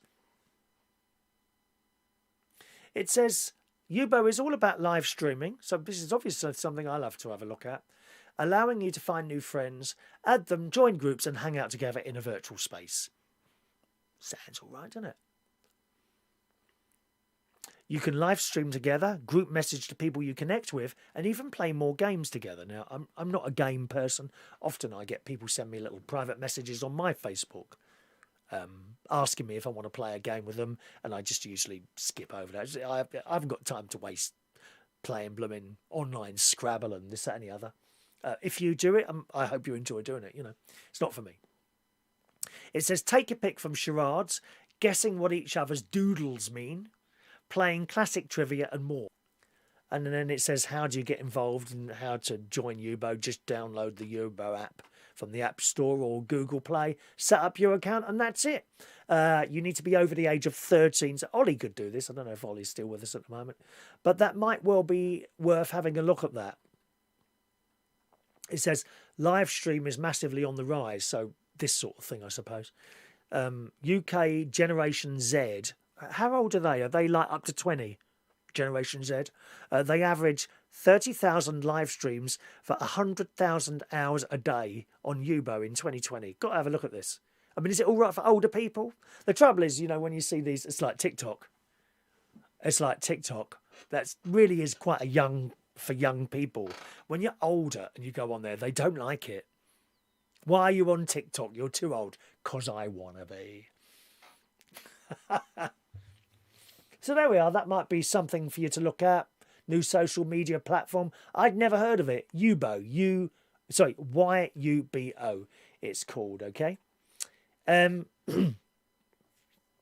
Rachel said she likes looking through comments of arguments. She's not bothered about the likes on TikTok. Just wish I could get someone to duet with me. I wish I knew how to do it, Rachel. These youngsters on TikTok, there's not just the youngsters, actually. Elton John was doing one with his other half earlier. And they had kind of I think it was a cardboard cutout of Cher or something like that they were duetting with. But the editing that these youngsters do on them, and you yourself as well, Rachel, on TikTok amazes me because I can't do any of it. I'm sure I could learn to do it if I wanted to. I just can't be bothered. It's sort of I find it very easy to just open a camera and chat crap for hours on it. If only some people would stay to watch it. But there we are. Can't have everything in your life, can you? Let's take a call from George Bonds. Hello, George. Hello, Chris. All right. Have you heard of Awww at all, George? No. No, it's like a new social media thing. It might be an idea for you to have a look at that because you always, you like to make friends and that, don't you? Yeah. What you got to tell me tonight, George? I was just listening to you then. You don't know how to duet, do you? I don't know how to do that, no. Well, you load up your TikToks then. Yeah. And it says share. So I'll put my TikTok on, right? Yes. And right. on it. I'll do this while I'm you're watching chatting to me then, okay? Yeah. Tick. So. Right, TikTok on. So cool. What have I got to do? The plus button? No, the share button should be like an arrow. No, I can't see any arrow. Oh, yes. Share. 218, arrow pointing to the right. Okay. Share, yes, share. At the bottom, it should say duet. Oh, I can see duet, but it's greyed out. Oh, Yeah, I see. Can't do it with that video. All right. Oh, there is. Look, Yeah, can I just show you? because I want to show sometimes- people. These two are really annoying. Right, can you see those two on there? Basically, all they do is hire their number. Let's have a listen to what they're saying. All they seem to want to do is get more viewers. Listen. Tell you. True. They normally would, wouldn't they? They normally will say that, though, but you're going to know that for a fact. Thank you for those crazy sunglasses earlier, those crazy sunnies, guys. That was amazing. Wasn't it? That was really funny. Really funny. It's hilarious, guys. Danny, How are you doing, Danny? Hi. We're doing good, Danny. You all right? Jay Makeshafts sending in those emojis. Keep them coming, guys. Keep them coming. Kerry Dean's in there. 51 away from 2K. Wow, you're great bio, everyone. Thank you, everyone. That's good. Steph Clark, 08's there, guys. 51 away from 2,000. That's doable. You've got 30 people in here right now. Steph, 1.9K followers, 3.1K following. Welcome, guys. Let's do this. Come on. And basically, that's what I don't know if you've seen those two, George. They're just all they're going on about is numbers. There is again, there's no interest, and which is surprising really, because one of those looks quite old. You know, I don't think he's as old as me, but he's getting there. And where's the entertainment? All they're doing is telling people to keep clicking the little hearts. That's it. And then people are quite happy to sit there and do that. I mean, don't get me wrong, there's people watching them and they're clicking it. I just don't see the point of it. Whereas you've got someone like Rachel, she's quite creative. She puts costumes on and stuff like that, like many of the people on there. But it is a real mishmash. I quite like TikTok. Anyway, so we're looking for this duet. Look, so we've got to find something to duet with, haven't we? The best one is search for me. Eh? If you go on to my TikTok, because you can, mine's usually duet on, because you can turn it off. Oh, so where are you now? That's going to be, it's going to say, what do you want? There you are. Okay. So what do you want me to do? Go to my TikTok. Right. Which one? Hang on, let me. Is it the one with the doesn't bingo matter ticket on it? Yeah. Right, I got the bingo ticket, yes. Yeah. Make sure your volume's not on. Go to the bingo ticket one. Go to share. Share. Okay, the arrow, yes. Oh, duet, yes. Duet, yep. Well, I've hit duet. Yeah. Loading. Yeah. Then right, now what? You do, then you record yours, what you do, and when you send it, it'd be to like mine and yours. Okay. So I can do this. Yes. People can watch me doing this now because I can just turn that round. Okay. So. Oh, no, hang on, music. You got music on there. I don't dare play music because it'd chuck me off. You got Christmas music on there, is that right? Yeah. Right, well, I can't play that because I'll get chucked off. Right, okay, well, I'll see how to do that now. Thank you, George. I can now do that. I might do I might select someone to do a duet with tonight then. While maybe tomorrow or something like that. Yeah. Actually, Rachel says most of mine have the duet activated. Thank you. Careful of the music on that video. Copyright. Thank you, Rachel. Yes, I just realised that there. I think we stopped it in time. I haven't been chucked off yet. Thank you, George, for that. That's very informative. Yeah. How's your nan? Is she all right? She's fine. Yeah. Is she watching the show yet at all, or? No. No. Do you think she'll ever watch my shows, George? No? I do try and turn it on downstairs when she's on there, but you're disappearing. Say that again. Sometimes I try and put it on because I can get YouTube downstairs. Yes. On my Skybot. Right. On my. And it just tells me to turn it off. Oh. Yeah. Oh, how disappointing. Yes. Never mind. Never mind, eh, Yeah. George? Now, one other thing I was going to ask you. You've got a new bed, haven't you? Yes. Wonderful. Where'd you get that from? Where'd you get that from? DSA UK. DFA, is that like DFS? Have they changed Yeah. the name again, have they? Yeah. Okay. And you're happy with that? And yeah, and what you do is you lift it up, and there's the compartment, and your bed lifts up. Oh, right. So what, you got Yeah. drawers underneath it, have you? Is that what you mean? Drawers?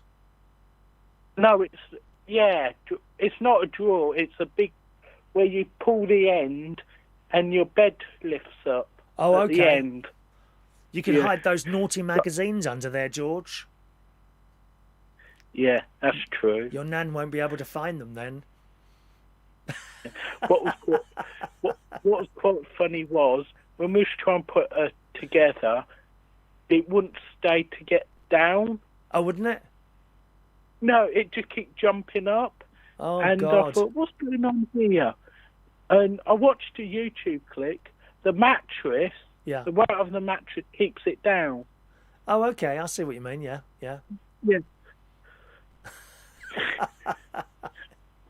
Oh, George, you do make me laugh. Thanks for calling in tonight, Yeah. all right? Okay. Bye-bye, Yeah. George. Good old George calling in there. And we're going to close the phone line now, gang. No more calls tonight, please, my darlings. All right. Do you know I haven't looked at the emails for ages? Probably won't be any in there. Let's have a quick look at the emails. Danny Woodhouse. Danny says Kenny Everett would be turning in his grave. Yes, he would. We will never see Kenny Everett again or anyone like it unless it's on the internet. Unless it's on internet radio. We won't see that again because they're not allowed to do that anymore. Sad, isn't it, really?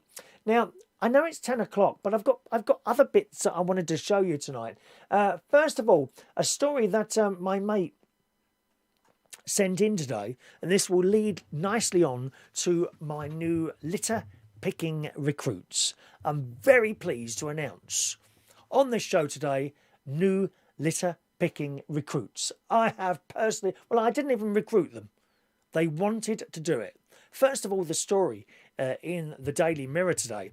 And it says the Mirror, you can still text in incidentally if you want to. It's just the phone that's closed now, right? Actually, let me just close that properly. 1 minute. Oh, why can't I do that now?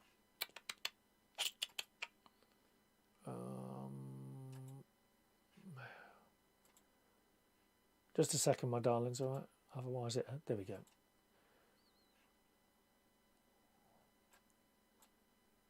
There we go. Lines are closed. If you try and call in now, you'll get an answer phone thing, all right? Yes, in the Daily Mirror, the Mirror hopes the stories of these selfless litter pickers will inspire you to join the crusade against litter at Britain's parks, beaches and open spaces, which are being turned into rubbish dumps by mindless fly tippers and litter louts. And, you know, I started this a year ago. And the reason I started it, I got fed up seeing litter. So I thought, I'm going to do something about this. And as time has moved on, other people, not because of me, have obviously thought the same as me. And now we literally have large groups, certainly in Bracknell in Berkshire, large groups of people going out either with groups or on their own, litter picking.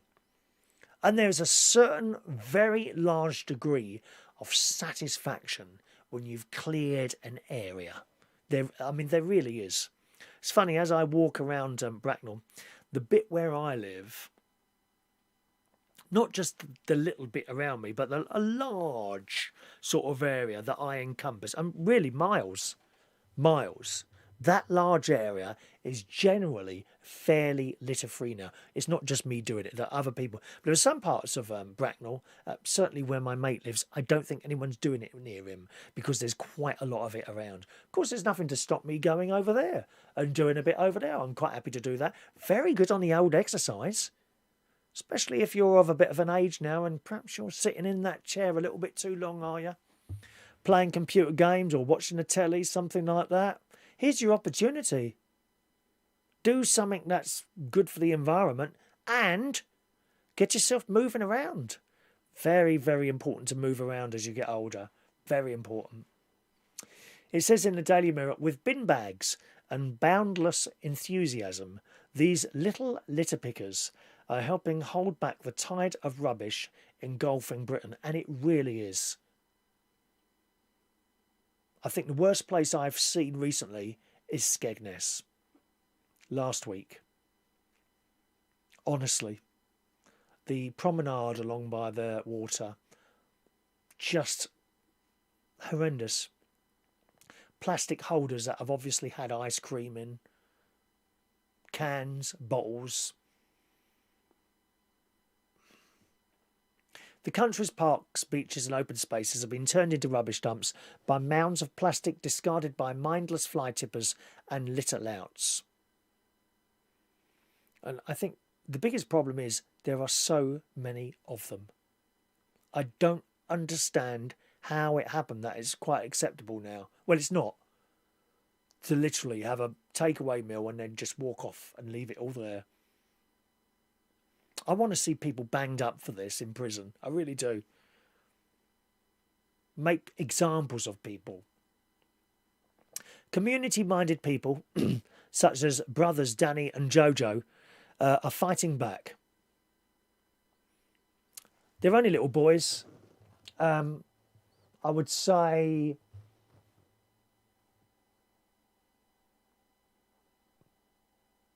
12 and 13 or 12 and 14 years old, the two of them. Football mad brothers are kicking trash into touch by picking up after their matches. They go to football and then they start picking up the stuff outside the football match. The duo started their clean-up crusade in Tonbridge in Kent after Jojo asked for a grabber for his 8th birthday in January 2019. Now, if you want to do this, right, do not buy a cheap plastic grabber. Get yourself a metal one. Cost you about £12 on Amazon. Comes the next day. And that's fine. Okay? Don't be tempted to try and dig stuff up with it. Just use it for grabbing. If you start digging stuff up with it, what happens is that you'll move the string along a bit, and then you'll have to redo that, which isn't too much of a problem, but you don't really want to do that, right? If something's stuck in the ground, kick it with your foot. Don't use that to dig it. I speak from experience, right? Because, as I say, the string, and then you'll find when you try to glib something up, the thing's not closing properly because the string's moved down. Then you have to sort of hold it together and pull the string and retie it. Anyway, that's what he asked for his birthday, a litter grabber. For his 8th birthday in January 2019. And pledged to dedicate equal hours to his two passions, football and the environment. I mean, it's brilliant. Their mum said we've been involved in a campaign to save a tree from being cut down and gave Jojo the inspiration to do more. Now, I've got a little video coming up here. They love nothing more than finding a heavily littered area and getting stuck in. It gives you hope for the future. Now, I have to say I'm the opposite to that. I like nothing more than seeing somewhere where there's nothing for me to do. I'm quite happy to walk for 2 hours and find nothing. In fact, I'm happier like that. Finding the litter and picking it up, yes, you do feel a great sense of achievement. But it's better that it's not there in the first place. The David Attenborough fans dubbed themselves the Litter Kickers and have become local heroes for their dedication to helping the planet, sharing the hauls of rubbish on their social media accounts. So that's these two little boys. They love the football. And there's pictures of them with their bags of litter.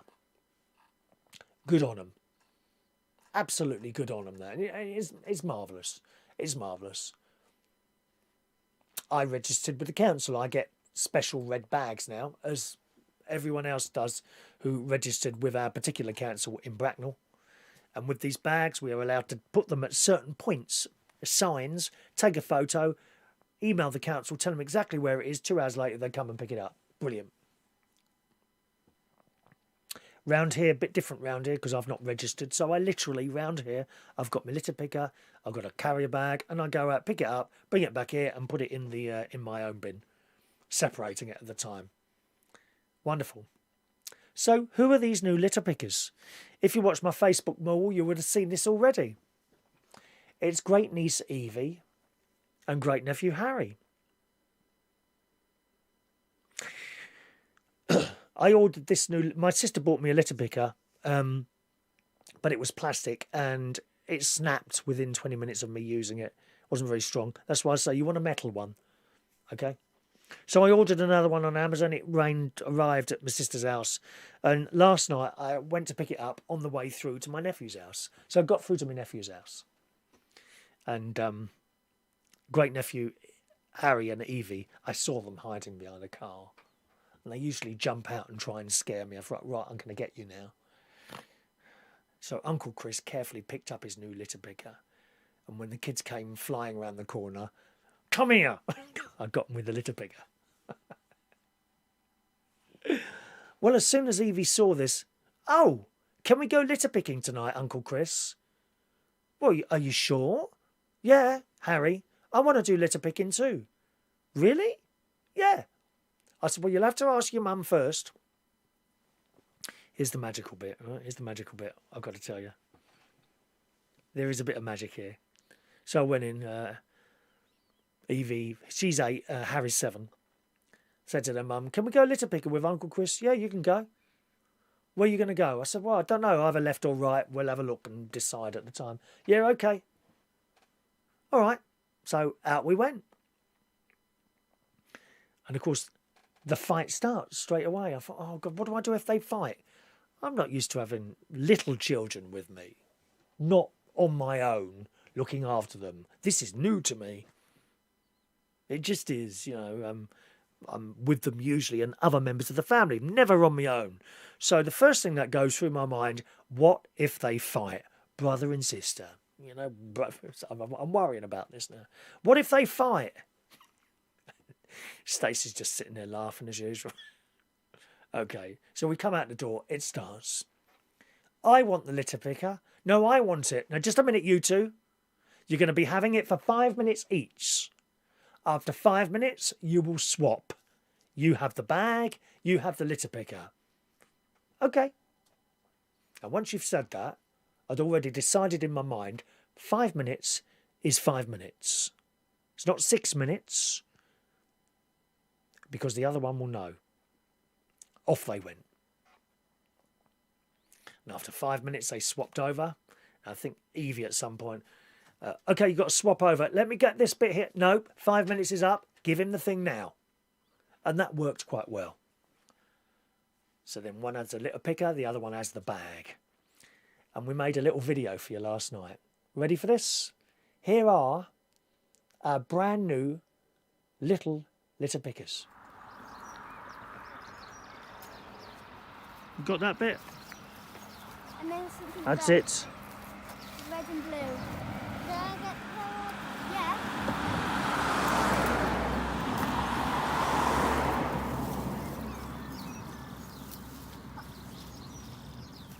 Try not to pick up the twigs, because that's stuff we have to carry then, see? Got that blue bit there? What's that? Piece of a balloon it looks like, doesn't it? No, it's a glove. Very good. And then there's a pot there. A what? Pot, plant pot. A pot. Okay, yeah, go on. Wait, it's not got plants in it. Oh, we'll leave it then. Yeah. Something there, Harry. Harry, walk down the path. Harry. Okay. Something blue there.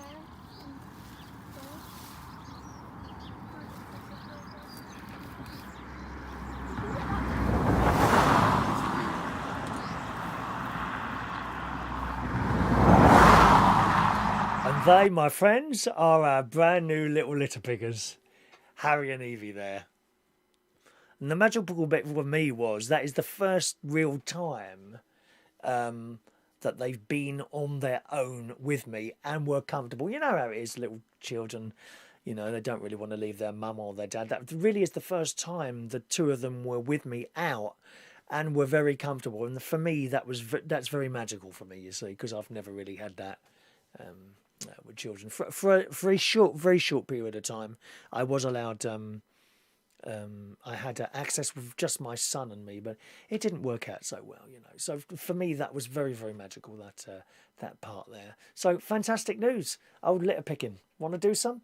Ollie K says the wind blew some bins over and there was a bit of rubbish on someone's driveway. I picked it all up and put it back in the bins so it's nice and tidy. Good on you, Ollie. Good on you, Ollie. If we can just perhaps do something like this in schools, because somewhere along the way it's gone wrong where, as I say, people think it's perfectly all right to chuck stuff out the car window. You know, today on my litter pick along by the river, and I knew there wouldn't be much, but what there was several cans of Carlsberg lager on the path on the main road between here and the Tattershall Bridge. And there was one. You go along a little bit further, and they'd clearly been chucked out of a window in a car, or someone walking. They'd had one, swallowed the lot, chucked it in the bush, and along. And then you knew they were all from the same packet. They were exactly the same can, and they were new, and they had appeared there since Monday. Why? See, I just don't see where this has become acceptable to do this. If we can teach it won't be instant, unfortunately, but if we can teach the smaller people now in school, and perhaps even the teenagers, that no, this is wrong to do this, because it will be their parents that they've seen doing this, or their parents who haven't told them, no, you mustn't drop that. Pick it up, put it in a bag, take it home and put it in the bin. Then we've got a chance. But certainly the Daily Mirror's campaign there to do this. Perhaps some of the other papers could come on board as well. Because at the end of the day, although I go out and do it and many other people, you know, we shouldn't have to be doing this. I think it's the little ones, and then you've got to wait for them to grow up, and eventually the little ones will be old enough to say to their parents, Mum, Dad, why are you throwing that on the ground? And they will. You know what they're like. Hello to Steve Murray. Hello, Steve. Stay till 11, Chris. I missed the first hour. Oh, come on. We can't stay till 11 o'clock, dear. I've got to watch my mouth here now because, remember, I'm in a very caravan here and I don't know how far. There's a camera out there. My nephew Gary can actually hear the show on the camera outside. Fortunately, where I am, because I'm on the end, so my voice hopefully is going that way straight out into the field, you know. But I hate to think that I was disturbing any of the other people in the caravan. Talking of disturbing in the caravan, I told you last night I had a really bad night's sleep because I had acid problem, which was all my own fault. There was also a noise, and I couldn't find it. It was like a knocking noise. You know, like if the wind and it, just like that, not loud. You know, every now and again, not as often as that. Every now and again, I'd hear just like that. Maybe minutes would pass, and then nothing. And I don't know where the noise is coming from. I had a good look today to see if there was like a wire or something blowing against it, and I couldn't find what it was. There's a thick wire, which is like part of the heating system, air conditioning thing, which might have been sort of knocking it there. You know, I'm not quite sure about that. All right, you're all still there, aren't you? I'm surprised you're still there. Really. Okay. So they're my litter picking recruits. I've got some swans to show you as well in a moment. Let me show you this. I'll show you the swans now as well. Yesterday, I went the other way along the river. So there's no road. It's just like it's not even a footpath. It's just some sort of flattened grass where people walk along the river. Now, I'm used to seeing swans around it. Beautiful swans. Aren't they? Beautiful swans. There's some, actually, I've never seen them fly high before.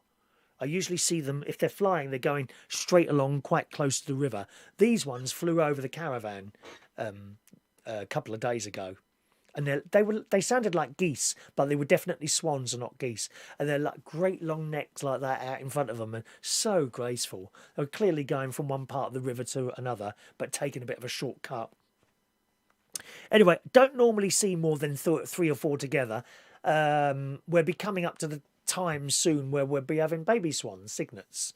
So you'll see usually 2 parents, 2 beautiful white swans together, and the little grey cygnets, which you can watch grow up. It's fantastic watching them grow up. But yesterday, I saw a load of swans yesterday, all in the same part of the river. Have a look at this. Well, that's good, isn't it? No swans. Where are the swans? What's that? There they are. Here's the swans. Look at this lot. There were so many of them. This is the river with them. I don't know if you can see this fish in there, but it's teeming with fish at the moment, that river. Absolutely teeming with fish. Right? So then there was a bit of a gap. And look at all the rest of them. There must have been 15 or 20 swans in that part of the river. Look at them all. None of them fighting. I presume that there weren't brothers and sisters then, are they? Look at them. The place was alive with swans yesterday. Isn't it? Beautiful. So I wanted to show you that as well there. Any more text? 07451287337. Do you remember the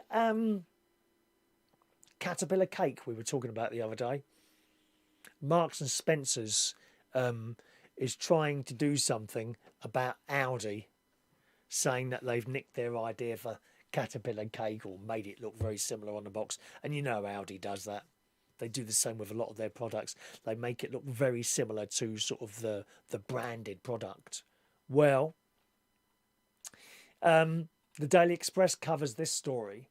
The Co-op's caterpillar cake has won the taste test over the Marks and Spencer's one. The good old Co-op. What's it? Co-op Retail Society or something like that, is it? Something like that. Daily Express. Caterpillar cakes made headlines last week after Marks and Spencer accused Audi of infringing its Calling the Caterpillar trademark, with other supermarkets also selling similar looking cakes. But which is the tastiest? They're all doing these caterpillar cakes for some reason.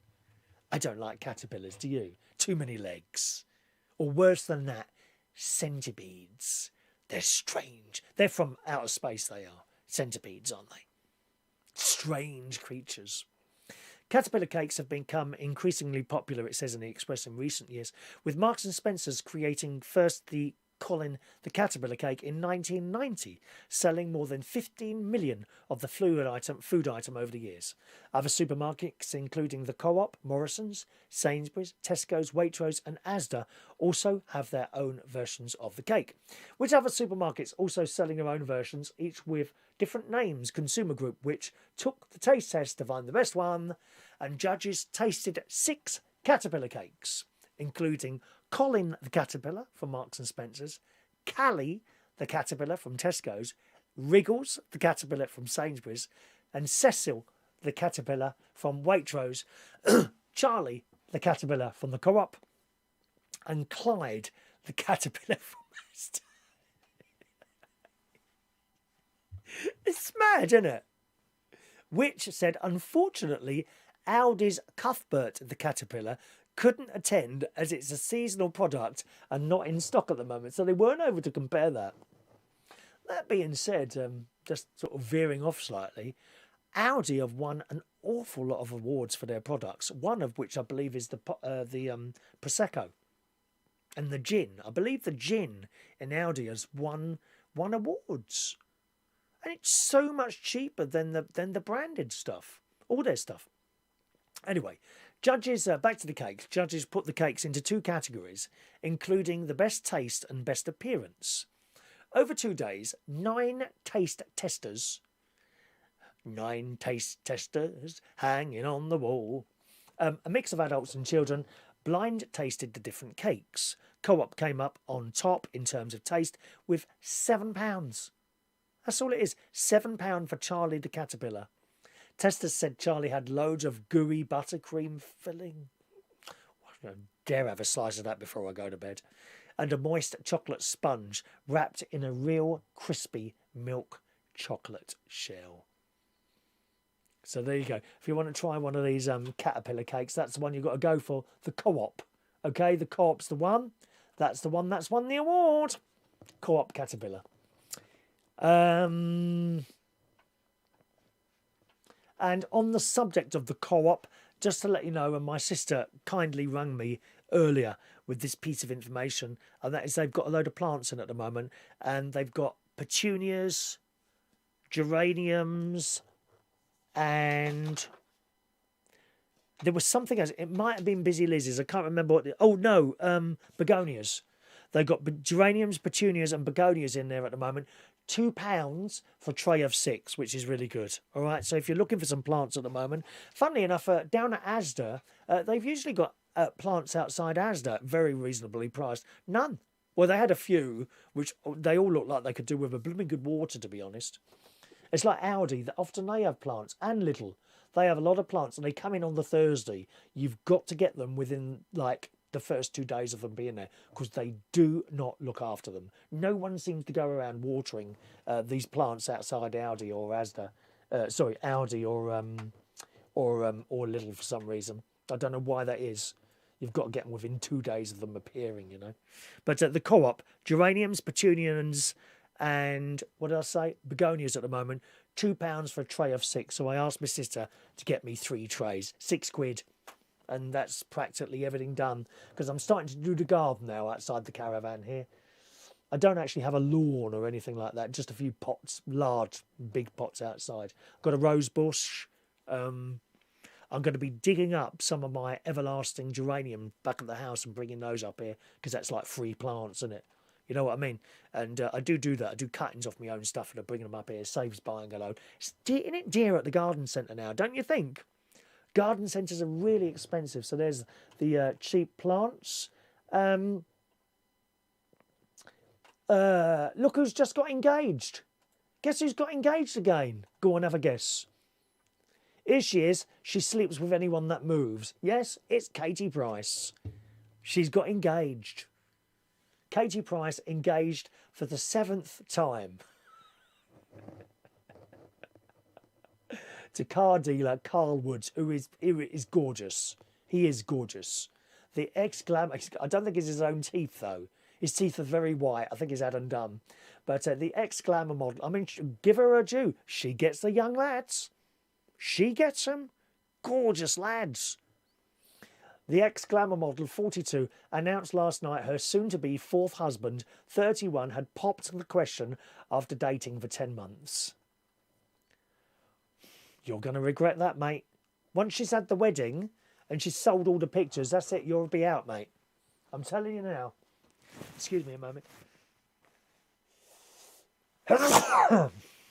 You'll be out. She has the wedding. She has all the photos, and they don't look like wedding pictures that you'd expect. They'd be almost pornographic, these wedding pictures. Do you remember the ones when she was married to... oh, hang on. Which one was it? I think she went to Barbados and she was, like, in the water with her wedding dress on. Anyway, the Sun can reveal they've accepted... Katie showed off her ring... Oh, I see what you mean. Her ring in a photo shared to her, both her and Carl's Instagram last night, with the caption, "I said yes." Oh, you mug, mate. You mug. A source, the Sun can reveal they've accepted here we go. This is what it's all about, right? A 5-figure magazine deal to take cover of their engagement. Oh, 5? Oh, we used to be able to get 6, dear. You're only getting 5-figure deals now? Oh, dear. Next one will be 3. She could give it £100.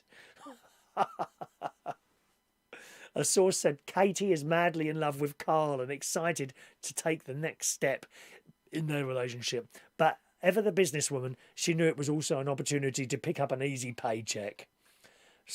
I mean, people buy, don't get me wrong, people buy the magazine. They want to see the photos. Otherwise, she wouldn't be able to sell them. She wanted to confirm the news only when the cash was in the bank. So she's been paid already for these photos. Oh, dear. her divorce from her third husband, an ex-stripper, Kieran Hayler. Now, he's gorgeous as well, 34. He's got one of those videos, you know. I've seen it. Kieran's got one of those videos uploading to one of those websites.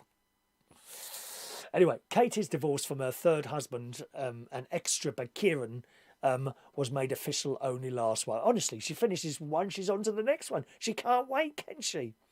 Do you know, there's a picture of her and Kieran here. Her and, what's his name now? Her and, is it Chris? What's his name? Carl Woods. Was he on X Factor or something like that? I don't know what he does. He's a car dealer anyway. There's a picture of all the pictures of her and him on here. Right, I'm not being funny. They photoshopped her face, but not his. There's not a flaw on her face. It doesn't look real. It doesn't look real, her face. Oh my God, what has she done on that one? Anyway, what's her story here? Katie's divorce was made official last month. They separated after 5 years of marriage, where in 2018 when Kieran cheated with their nanny. She was previously married to Peter Andre from 2005 to 2009 and cage fighter Alex Reed, 45, from 2010 to 2012. She first got engaged to former gladiator Warren Furman in 1997. She was also engaged to Argentine model Leonardo Pena for 8 months in 2012 and fitness coach Chris Boyson, who's 31, in July 2019, before their 19-month relationship ended the following December. I mean, it just goes on and on, doesn't it? The revolving door of Katie Price, please.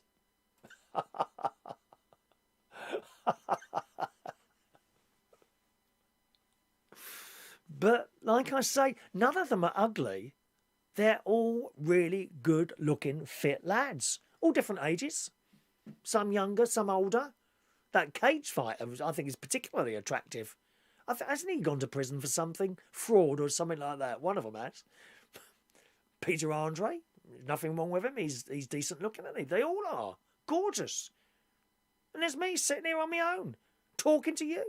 Not that there's anything wrong with that, but, you know, there's a bit of a difference. My prayers have been answered. A text from Mark Bowles. You're still live. Yeah, did you disappear somewhere then, Mark? How rude of you to leave before I finish my blooming show. Which I'm going to do now, actually. We're going to finish up there, gang. Thanks ever so much for joining us on the show tonight. Blimey, that's a long one, isn't it? 2.5 hours, dear. 2.5 hour show today. There'll be another show for you on Friday night, 8 o'clock Friday night. Now, don't forget, there's no shows next week at all. Monday, Wednesday or Friday, no video shows. No radio shows on Tuesday, Wednesday, Thursday and Friday next week because I'll be away. All right? If you could just hit that sort of like thing, if you haven't done so already on your way out, that's much appreciated. It helps with the YouTube algorithms and all that. All right, and I'll see you again for another one of these shows on Friday, 8 o'clock.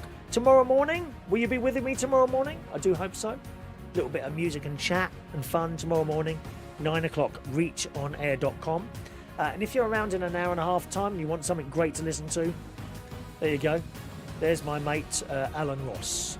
He'll be with you tonight between midnight and 3 o'clock on reachonair.com.